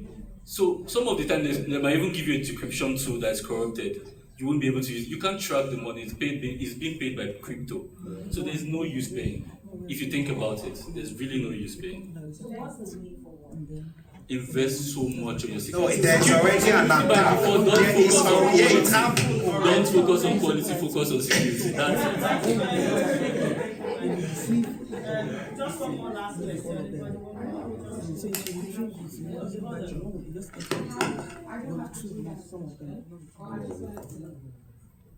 I just want to talk about certifications and experience. So there's this misconception that maybe certifications to get you into the door. I don't want to say it's a misconception, but I would say that the average immigrant or the average person that immigrated to UK in the last 2 to 5 years probably immigrated to do a master's. If you want to do project management, for example, your master's degree, there are certain project management elements that you can bring out of the master's degree and can evidence to get to a job. So you do not need a Prince 2. I can sleep and wake up and do a Prince 2. You do not need to do a PMP, for example. I'm just saying that this, because you mentioned you need a project management certificate. Your master's certification is a certification. Your master's degree is a certification. It is a certification. No, there's an experience in it. You learn in it. There's a platform for you to gather experience. I was only saying because the certificate said you cannot use project manager without getting. Thank you very much. But you did something experience. You gather some experience when you are getting certification. That's what I'm trying to say. Thank you very much. Sorry, we're running out of time, and we'll be calling the session to an end now. Thank you very much for your audience. Clap for them as they go back to their seats. Thank you.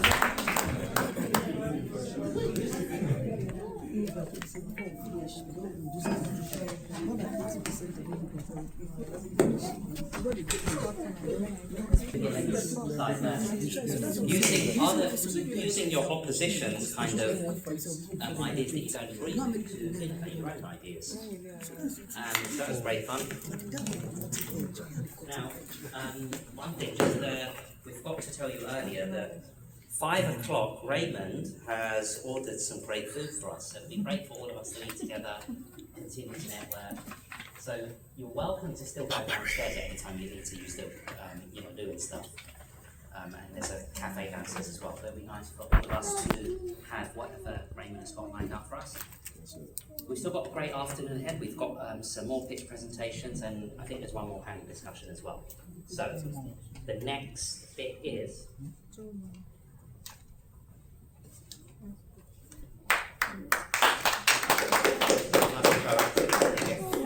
Hi everyone, good afternoon. Today, can you go to the intro slide? Sorry, thank you. I want to talk about overcoming the work experience challenge in the UK tech industry. Earlier on, when I tried to do the input, I talked about people migrating in the last 2 to 5 years. And currently there's a very big issue with actually getting work experience in the UK, especially for these migrants. We have cases of people not having UK experience, companies having one thing or the other to say to these people that are trying to apply for jobs, even when some of them are professionals from wherever they immigrated from. So my name is Omon, and today I'll be talking about how to overcome this challenge, as well as talking about Accendia. So I'm the co-founder of Accendia, and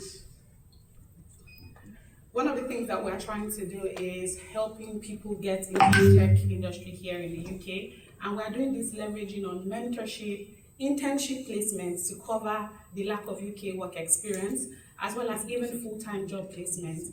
And we are currently working on an AI-powered career counseling tool specifically for immigrants. This AI tool would specifically help people that are immigrating into the UK with career mentorship, career guidance, also doing a personalized skills audit for them to be able to leverage on the transferable skills, qualifications, and experiences that they are bringing into the UK's job market. So, there are certain challenges and opportunities. One major challenge will be the lack of local experience, like I said earlier. A lot of people will try to get jobs, and even after you've got into the interview, someone will say, we picked someone that had specific UK work experience, or someone that currently works within our team. Another challenge will be limited professional networks.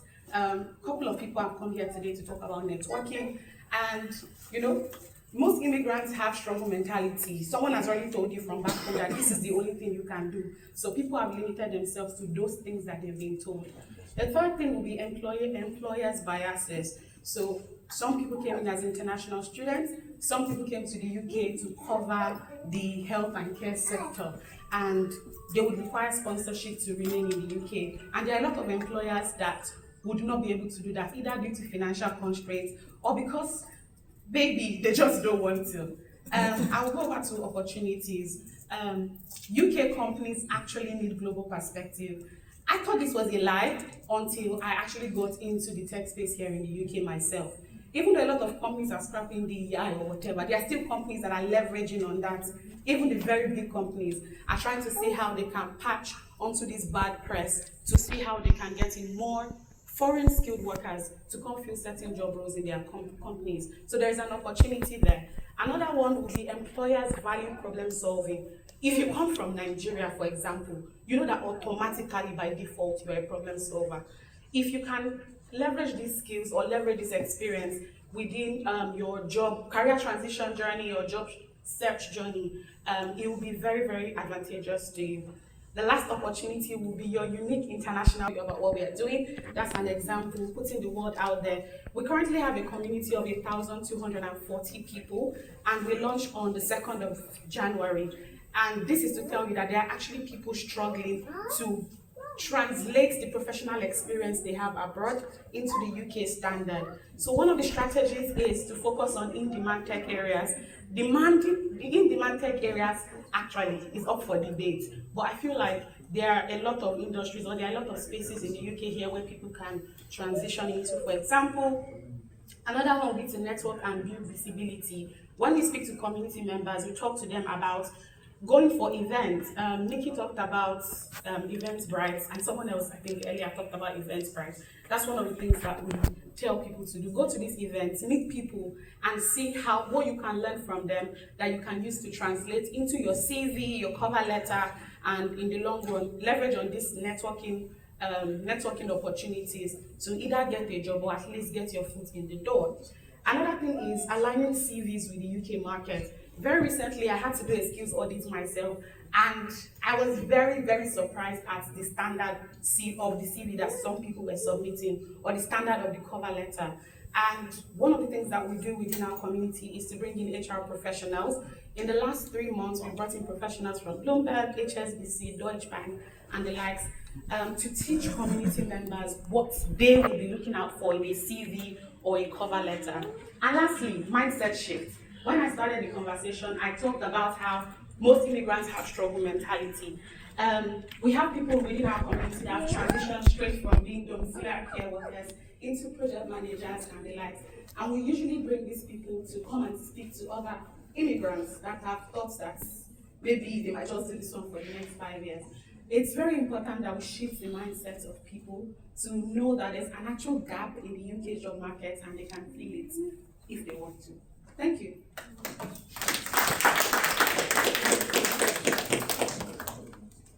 So, in Transcendent, you talked about you guys help people improve their skills, especially help them build personal projects, right?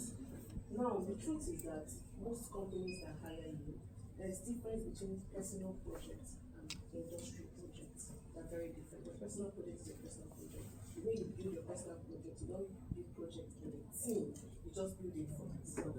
Now, what do you guys do to close that gap so that if I am coming to Transcendent, help me, transition, get a job in the UK market, how will you close that gap so that I will have that?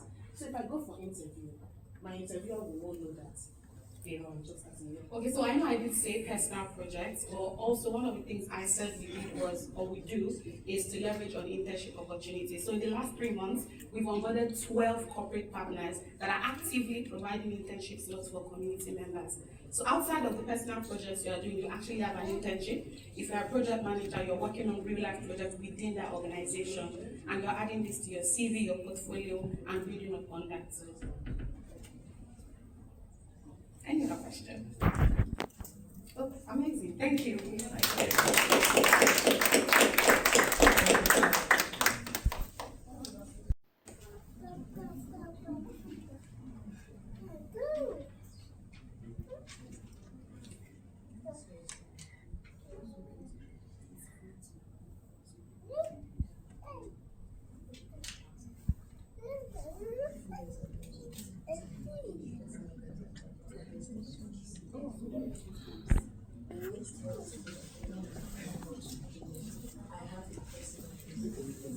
I've had a great time in this tech event. In this section, we will be having a very impactful and interesting topic. We'll be digging into different growth hacking and digital marketing strategies for startups. And the first speaker we have is Aisosa Omere. Give him a round of applause, please. He's the CEO and co-founder of AfriLearn. We also have Emeka Ebeniro. Forgive my pronunciation. He's the founder of Trillion Digital. He's a growth marketer and AI specialist. Please give him a round of applause. Thank you. And we have Mr. Oluwapo Gabriel. A round of applause. He's the founder and CEO of Pavolera and Pitch. You're welcome. And lastly, we have Mr. Oluwabumi Balogun. A round of applause. Thank you. He's a growth and marketing leader. In this session, like I said before, we'll be going into different growth hacking and marketing strategies. We have a couple of people here who have some business ideas. You would like to start a startup, but what is most important than having a good product and good service is having these strategies that you can put in place to get people to engage with your product and your services, and these people will then translate to long-term and committed customers. So you need these growth hacking, and digital marketing strategies. And the people we have here as our panelists, they have gone through these different trials, they have gone through these different challenges, they have overcome. A lot of them are startup owners and CEOs. So they will be able to provide this information and strategies that we need to, build better startups.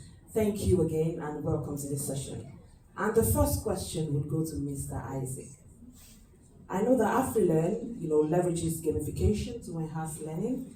So what would you say are some key growth strategies that you've used to scale your business and scale the platform and increase user engagement? Thank you very much. First, it's great to be here. Beautiful session so far as well. So in terms of strategies, what we found in our own case, by the way, my name is Isaac. AfriLearn is the leading K-12 learning hub in Africa, just like the Duolingo of education Africa. So what we found is that these days attention spans are very low. In fact, there's a research that's very funny that says that I saw recently that the goldfish is a type of fish, now has a longer attention span than the average human being. That's how crazy it's gotten. So what we've done is we've made education very immersive, and how would we do that? We are leveraging gamification to make education feel like TikTok, right? Because right now, it's very hard for you to get a child to learn when they can actually go on social media. So if you want them to learn, you have to make it look almost addictive. And that's what we've done. And immediately we did that and we released it, we also use things like streaks. So when you go on the platform on a daily basis, as long as you don't miss a day on the platform, you get a streak. The day you don't come to the platform, you miss your streak. So we found that is actually very effective, and our growth has been tremendously improved just because of this tactic. The other things we do also include leveraging the success stories of those who are using the platform and who have achieved their goals. So for instance, we've had people use our Learn and pass or exam in one sitting just by using the app, right? So what we do is we get success stories, these success stories, and we use them on our platform. And then the third one also is influencer marketing. Now these three things are the top three things that have worked for us incredibly well. First is gamifying the experience, making it very intuitive. Second is leveraging success stories. Of course, when people see other people have achieved what they want to achieve using your platform, it's second nature for them to enjoy. And then lastly is viral influencer marketing. Perfect, thank you very much. Your answer to that question has actually answered the third question I had here, which was, about the tools and the platforms that you have used so far, to, keep people learning, and that's great. And I would just ask you what you would recommend for, startups that don't yet have any of the strategies. So what tools and what technologies would you recommend to them with limited budgets that can help them automate and optimize their digital marketing efforts? Great question. The first thing I would say is before you even consider any tool you want to use, the first thing you should do is research your audience and know what they want, right? You need to know who your audience are. You need to feel their vibe. What are they looking for? How do they want it? And where do they go for information like your kind of products? Where do they go? Are they people that go online? Are they people that read newspapers? There are still people that read newspapers still days, So you want to really know the nuances of your audience, what they are looking for, their characteristics, develop a detailed persona that is based on real data, speaking to your audience, The biggest mistake I see startup founders make is they want to build something and they are very immersed in their idea and then they go build it. That's the wrong way to build anything. The first thing to do is to talk to users. Before you build any mobile app, talk to users. I know friends, startup founders like myself or some also, who actually they've had 20,000, 10,000 users before they ever built a mobile app. And that's the way to build startups, right? So what I would say is find out exactly what your audience, what they want, and that will then determine the kind of tools that you would use. Thank you, that's absolutely intelligent. A round of applause for Mr. Ida. Thank you. The next question will be for Mr. Emeka, a growth marketer and AI specialist. Hello. The first question is, AI is transforming digital marketing right now. So what are the top AI-driven growth hacking strategies that startups should be using today? Great question. By the way, I love his baritone voice, I told you. It's a great question. For me, I think it's leveraging AI, automation, and agents. I don't know if I have my phone there. Thank you. Can you help me with my phone? Let me just show you an example. A lot of startups can leverage like AI automation, AI agents to streamline their processes and then scale faster, because we've gotten to the era where you have like successful one-man businesses, and with the help of AI, you can do that easily. So let me see if I can get Zoe on the line and show you what I mean by that. So I built an AI agent, her name is Zoe, and Zoe can answer questions for like... Hi, you have reached Trillion AI. My name is Zoe. How can I help you today? Hey Zoe, how are you doing today? Hey there. I'm doing great. Thanks for asking. about you? Anything on your mind regarding AI voice agents today? Yes, I run an edtech platform where I teach people about getting into tech like cybersecurity and project management. How do you think I can apply AI voice agents for my business? That's a fantastic idea to explore. AI voice agents can be a game changer for your edtech platform. They can handle student inquiries 24/7, provide instant answers to common questions, and even guide... Zoe, are you still there? Absolutely, I'm here. Just thinking about how AI could really enhance your platform. What specific challenges are you facing with student interactions right now? Just quickly, like onboarding, how can I get more people to know about my platform and how can I easily integrate them into the platform? That's all. Onboarding can be tricky, but AI voice agents can help by providing personalized onboarding experiences. They can guide new users through the platform, answer questions in real time, and even offer recommendations based on user preferences.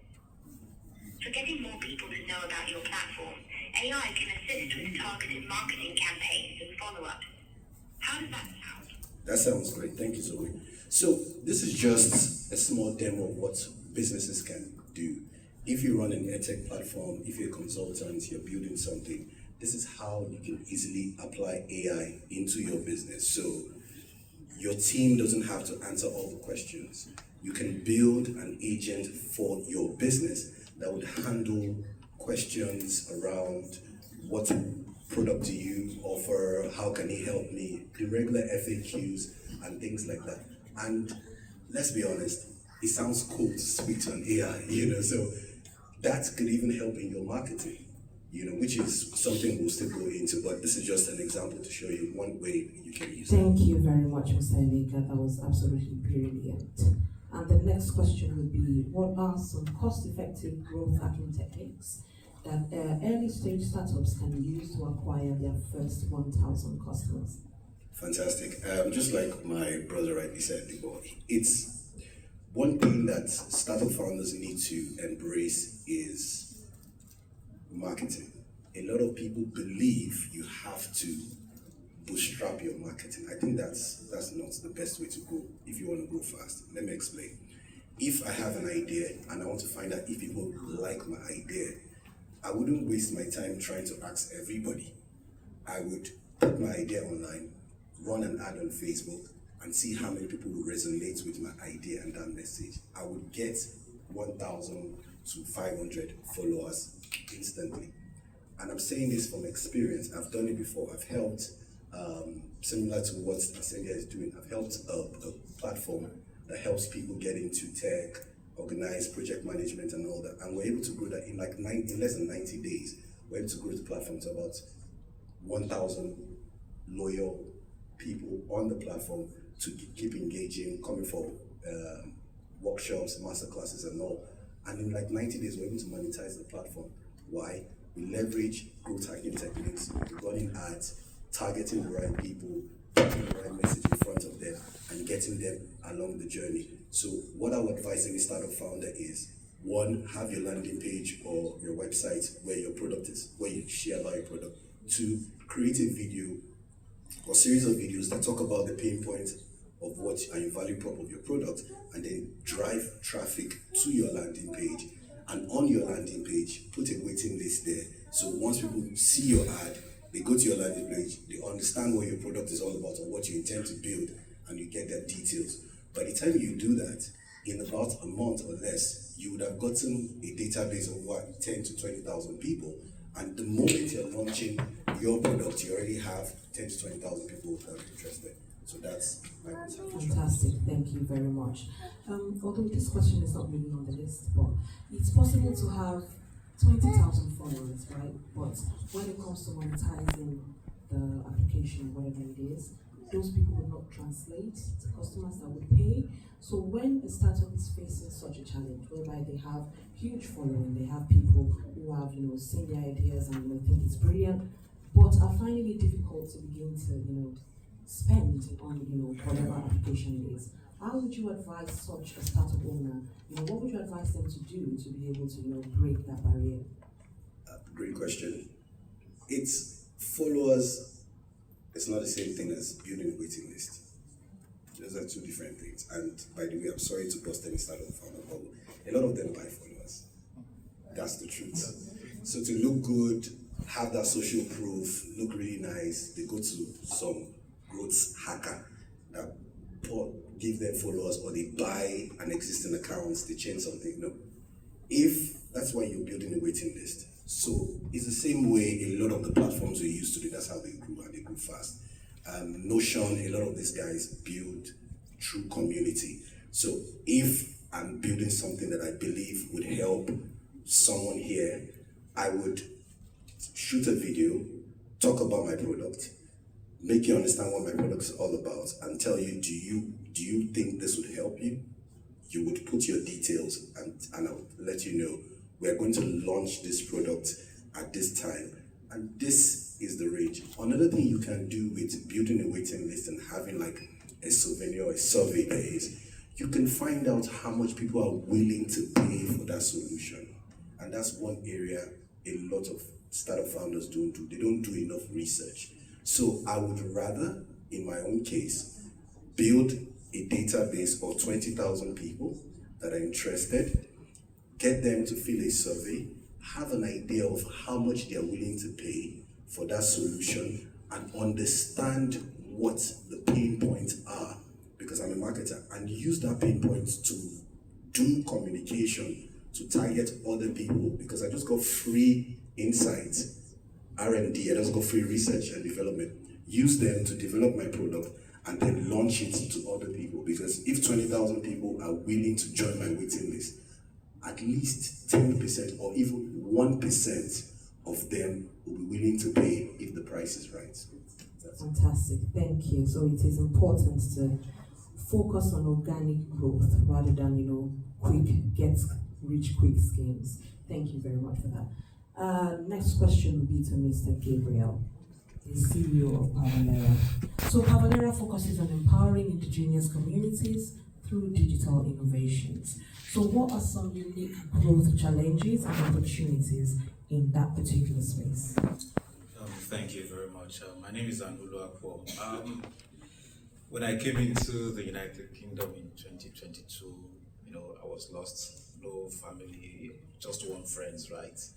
One friend rather. So, getting all these informations were kind of challenging, right? And coupled with the fact that you want to, study, you want to do all these things, you have people getting, on your neck from back home and all of that. Then after my studies, I moved down to Portsmouth and I saw the numbers of opportunities over there, right? So indigenous communities face a lot of challenges, right? And there are different solutions that have been built for them.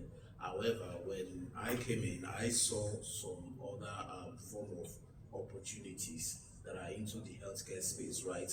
Many of us will come into the United Kingdom. If you are maybe Nigerians in UK platform, you see many people talking about the issues of NHS, trying to understand how, when you are going through malaria and you are telling them you are going through malaria, they say, go back and take paracetamol, right?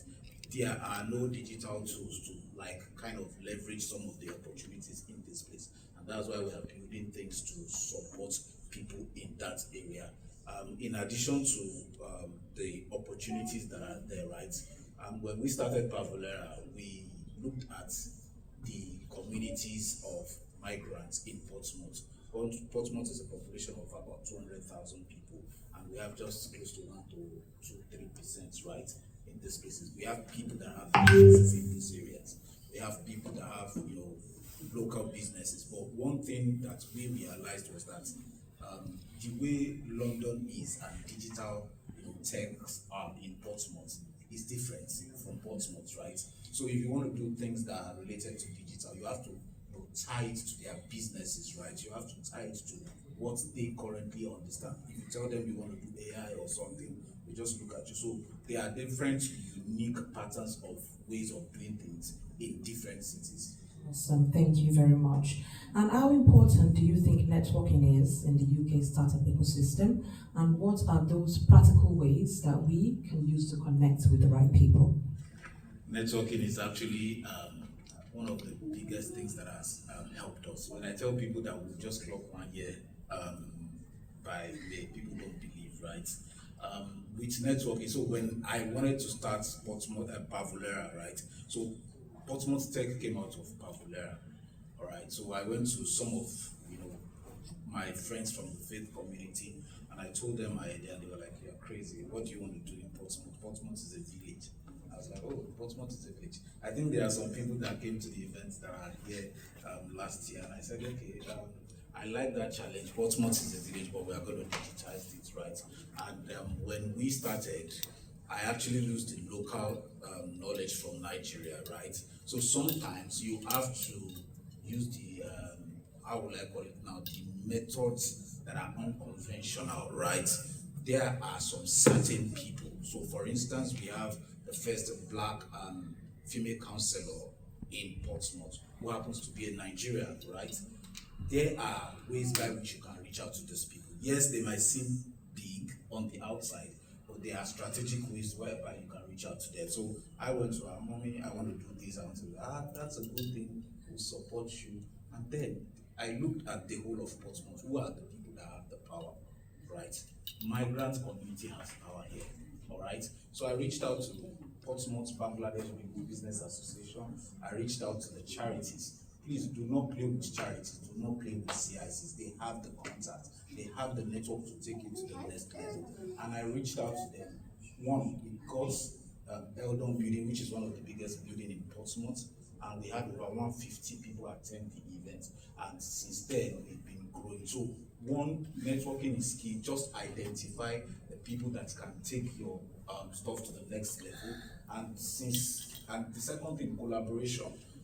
Do not look at what you need to gain first. I think you should look at what you want to give to them, because they can smell you from afar. They can tell what you are coming to do, right?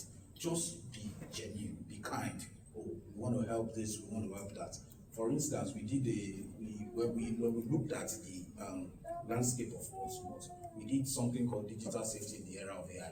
I did not come to speak. I just contacted someone from the University of Westminster. So another thing is that we have leveraged the university. So if you are living in a particular city that there is a university, there is a college, leverage the human resources in that place to benefit. Some of them would be happy to come to your platform. And the guy came to the platform, he spoke to an audience of 50 people between the ages of 60 to 80 years old. And those people started calling their children. We had this safety. So what we just did, we played a voice cloning, AI voice cloning to them. We talked to them about how they can save. And then right there, we had someone that gave a testimony of, their relatives. No, they get a scam of 10,000 pounds the previous week.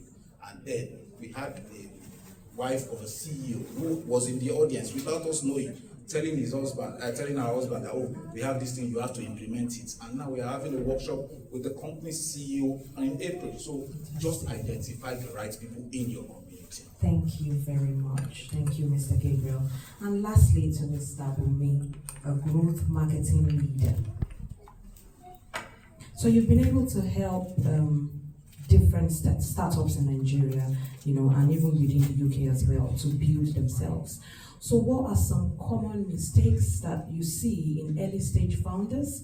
And when it comes to digital marketing and growth hacking, what are those mistakes that you see that are common to a lot of Nigerian and UK startup owners? All right, thank you very much. Good evening, everyone. Honored to be here as well. Thank you. I have a mentor who is a growth marketer. He has worked with the likes of Manchester City, worked with the likes of Pepsi. He's British. And one of the things he would always tell me is, you should never be the hero of your own products. Your customer should be. So I'm going to start my session bringing someone up on stage as one of the vanity metrics founders should avoid. And this is someone who joined. So I have my 9 to 5 here in the UK, but I'm part of the guys co-building Ascendia, which my co-founder had talked about earlier. We started in January. We're less than 3 months. As we speak, we're over 1,200 people in the community. And this, I don't know if I want to call numbers, but we're also raking in revenue. And I mean 5 figures in less than 3 months. Now, there are certain metrics we put together from day one. that was very important for us, and one of them was our customers being the hero of our success story. He talked about the importance of success story in your product. Founders overlook the importance of these things from day one. You want to be able to be sure that whoever you're building for has a success to tell about your platform. The person I want to bring up joined our platform in February, has been in the UK for I think about 2 years, no job. But today she's starting a job in April with the civil service in the UK in less than 3 months. Please come up, Laura. Just give a few seconds why you were at Ascendia, or why you joined the platform, and what you think about the platform. Thank you, everyone. Thank you, Rubius. He's my mentor, actually. So when I came into the UK in 2022, I did my master's. After uni, I had the certification. So I was like, what next? What do? I did a boot camp in digital marketing as well. I have the certification we're talking about. After the certification, was it easy? You know, I was stopped trying to get that job, but it wasn't working. Just to summarize everything, then I stumbled into Ascendia. So it's not really about just learning courses or creating CV. I saw the power of mentorship. Being able to leverage on internship as well. Networking, that's why I'm even here. I've met so many people, even on LinkedIn. I have that courage to actually, connect to people. It has taken me to anywhere I go to, I talk about Ascendia. Because it has really helped me, shaped me to be the person I am today. So I just want to thank everyone and thank everybody. So to give a summary to that, our customers are success stories. We start paying attention to that from day one. We avoid vanity metrics like website visits. Who cares who's visiting your website? I pay attention to conversion rates. He talked about wait lists. I want to know how many people are signed up on my platform and how many people are paying me from day one. Just at the beginning of February, someone called me and was screaming and said, Bumi, we've crossed the £10,000 revenue for a 2-month-old start. And I was like, that's marketing. So I hope that answers your question. Thank you. Thank you very much, it does. And lastly, how can startups create a sustainable growth without relying heavily on paid advertising? I hate paid advertising. I'm a marketer, but I'm sorry, I'll say that. I hate paid advertising. I hate to spend money to grow products. I also hate influencers. I'm sorry, I would also say that as well. My co-founder would refuse because she's an influencer on TikTok, but I don't like influencers. Now, there are influencers you could work with where you don't have to pay them. There are certain metrics or certain hacks where you could do some bit of commission, give back, earn some bit of things with these influencers, right? But for me, a couple of things I'm going to advise. I'm a huge fan of community as a strategy for growth. Whatever product you're building, I would advise you as much as you can, if you can build a community around it, it sells. From community, you're going to have stuff like referrals, word of marketing, organic growth. Somebody within the community will tell another person to join. All right, so I'll always advise community as to be one of the best ways you can use to drive growth. You can go ahead and want to do your paid advertising. Again, I'm not a fan of it, but personally, I'm telling you, community is one of the best approach for me. Set up referral marketing strategies for your business as well.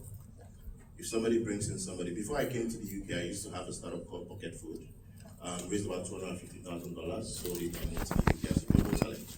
Now, my easiest strategy for Pocket Food was, you work in an office, you have somebody who is always hungry in your office that likes food. Let them come and order on our platform. And for every time they order, so we usually have like a subscription-based thing where you order or subscribe for a meal for a whole week. My deal was, if somebody in your office subscribes for a meal for a week, I'll give you free food 1 day in the week. And I used that simple strategy and a Google form to rate my first 100 paying customers from that. No paid ads, no influencers. So again, I'm always a fan of use the organic approach to always scale. It's easier. And then maybe you mentioned something about getting to 20,000, 30,000. Ascendia has a platform right now. We don't have an app. We're using an open source platform called Circle. We're already doing the numbers we're doing. It'll get to the point where we started talking about our AI, which is the EVA. And that's because we want to hit the setting metrics in terms of numbers to say, okay, let's go ahead and implement the artificial intelligence system. At that point, you can start doing paid campaigns because we already have organic users driving in the numbers. we're already getting our success stories, we're already getting our partners, then I don't mind spending money on campaigns.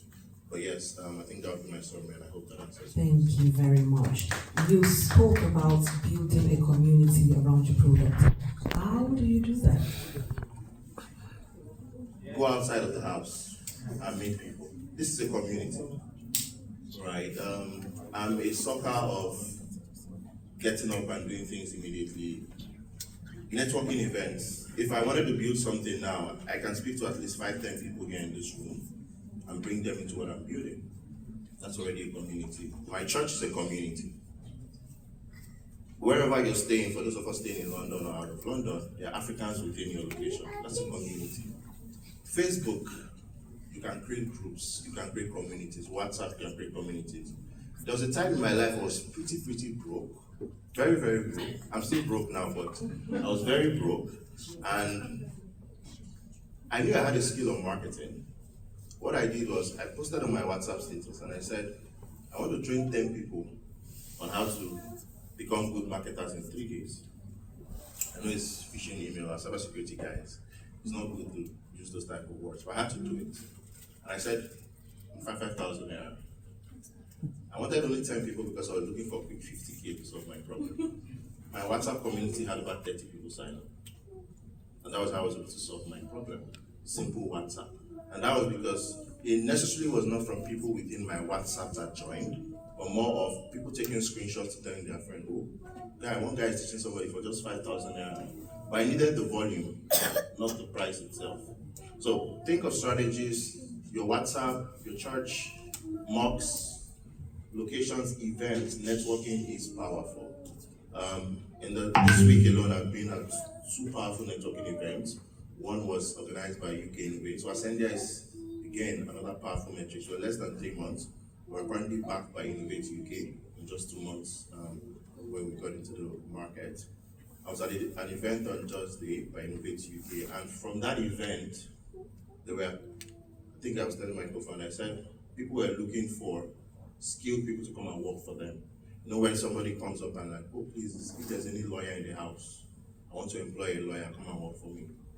It was happening at that event. So go for this type of networking events. You meet opportunities, partnership events, job opportunities for yourself as a career person, and even as a business person, you'll meet people that are pretty solid to be able to build with you. Thank you very much, Mr. Oluwabomi. Do we have any questions for our panelists? Yes, I was going to ask what platform holds your community. You mentioned Resplendent, yeah. You mentioned WhatsApp and yeah. So right now, you guys have a website. I mean, like I said, what gives you the what's the word again? Do you understand what I'm saying? Yes. What community holds what platform holds your community? Yeah, so I have a website with very shitty WordPress. I built that last year. Very, very terrible. The text and the content even on the WordPress, I've not touched it in the last 4 months. But our platform is hosted on Circle. Yes, so we pay on Circle. Circle.so, I think that's what it's called. So that's where we're in our platform. Thank you. Next question. Isaac, sorry. Go ahead. Isaac, you said something about okay, what's the boundary? Now you talked about you having people on the platform, and if you miss the platform for 1 day, you're going to pay, but you're going to miss something. Yeah. So how do you put what's the boundary to not get people addicted, like get young people addicted to the platform? Brilliant question, actually. So the boundary is about the goal. So what's the goal they want to achieve? We want to drive improved learning outcomes, for our learners. That's the goal, right? So as long as they're able to achieve that goal, of course, that's the boundary. So it shouldn't be such that, okay, they are, people, today people actually spend as much as 10 hours on social media, right? That's a no boundary, medium. But with AfriLearn, what we want to do is we want to make you love learning enough to actually achieve your goal. That's the boundary. What's the target audience? Our target audience are African students, primary and secondary school. K-12 education, that's primary and secondary school students across Africa. Thank you. The next question, please. Hi, Mr. Uloma Okenyi. So you mentioned something about you creating an app, Pocket Money. And you said you sold it. So my question is very simple. What would you say to someone or a team that is building a startup with the aim of selling? That's number one. And I always believe that a team or someone always building a startup to sell, they always have this idea that they need to have, like, you mentioned community as well. So they need to have like a standard active community before they can pitch their idea or what they've already built to potential investors or potential buyers. So what would you say to like lazy founders that have this very creative idea, but they are in like their early stage, maybe the first year or second year, but their end goal is just to sell the platform? All right. Just yesterday, I'm going to put Oman on the spot. Yesterday, Oman sent me a message. I hope this is not recorded. Why? Another debate. Because you can test an idea quickly with as little as £50, running ads, and just know, oh, it is working, if it's not working, kill it quickly. And that's what the world is doing. You need to be able to test quickly and get results. Now, this is the hack I'll give you and give everyone for free. I have been opportuned to do some cold email, if you know what cold emailing is. You go to a website, you scrape the emails of top people in your industry. So if you want to get a job, now this is me giving you free source. You go and scrape the emails of recruiters in your industry, and you send them email and say, hi, my name is your name. I see that you work in this organization, and if you are looking for XYZ person, or you are looking for XYZ person, I have this years of experience. Is it okay if I send you my CV? If you send 50 people that email, at least 1 or 2 will say yes. The truth is, you only need 1 yes. You get 1 yes, you send that. Guess what has happened? No matter how many easy apply you apply, it can't be compared to you getting the direct email of a recruiter and the recruiter saying, send me your CV. You will be top of mind. Now that same strategy works if you are building a startup.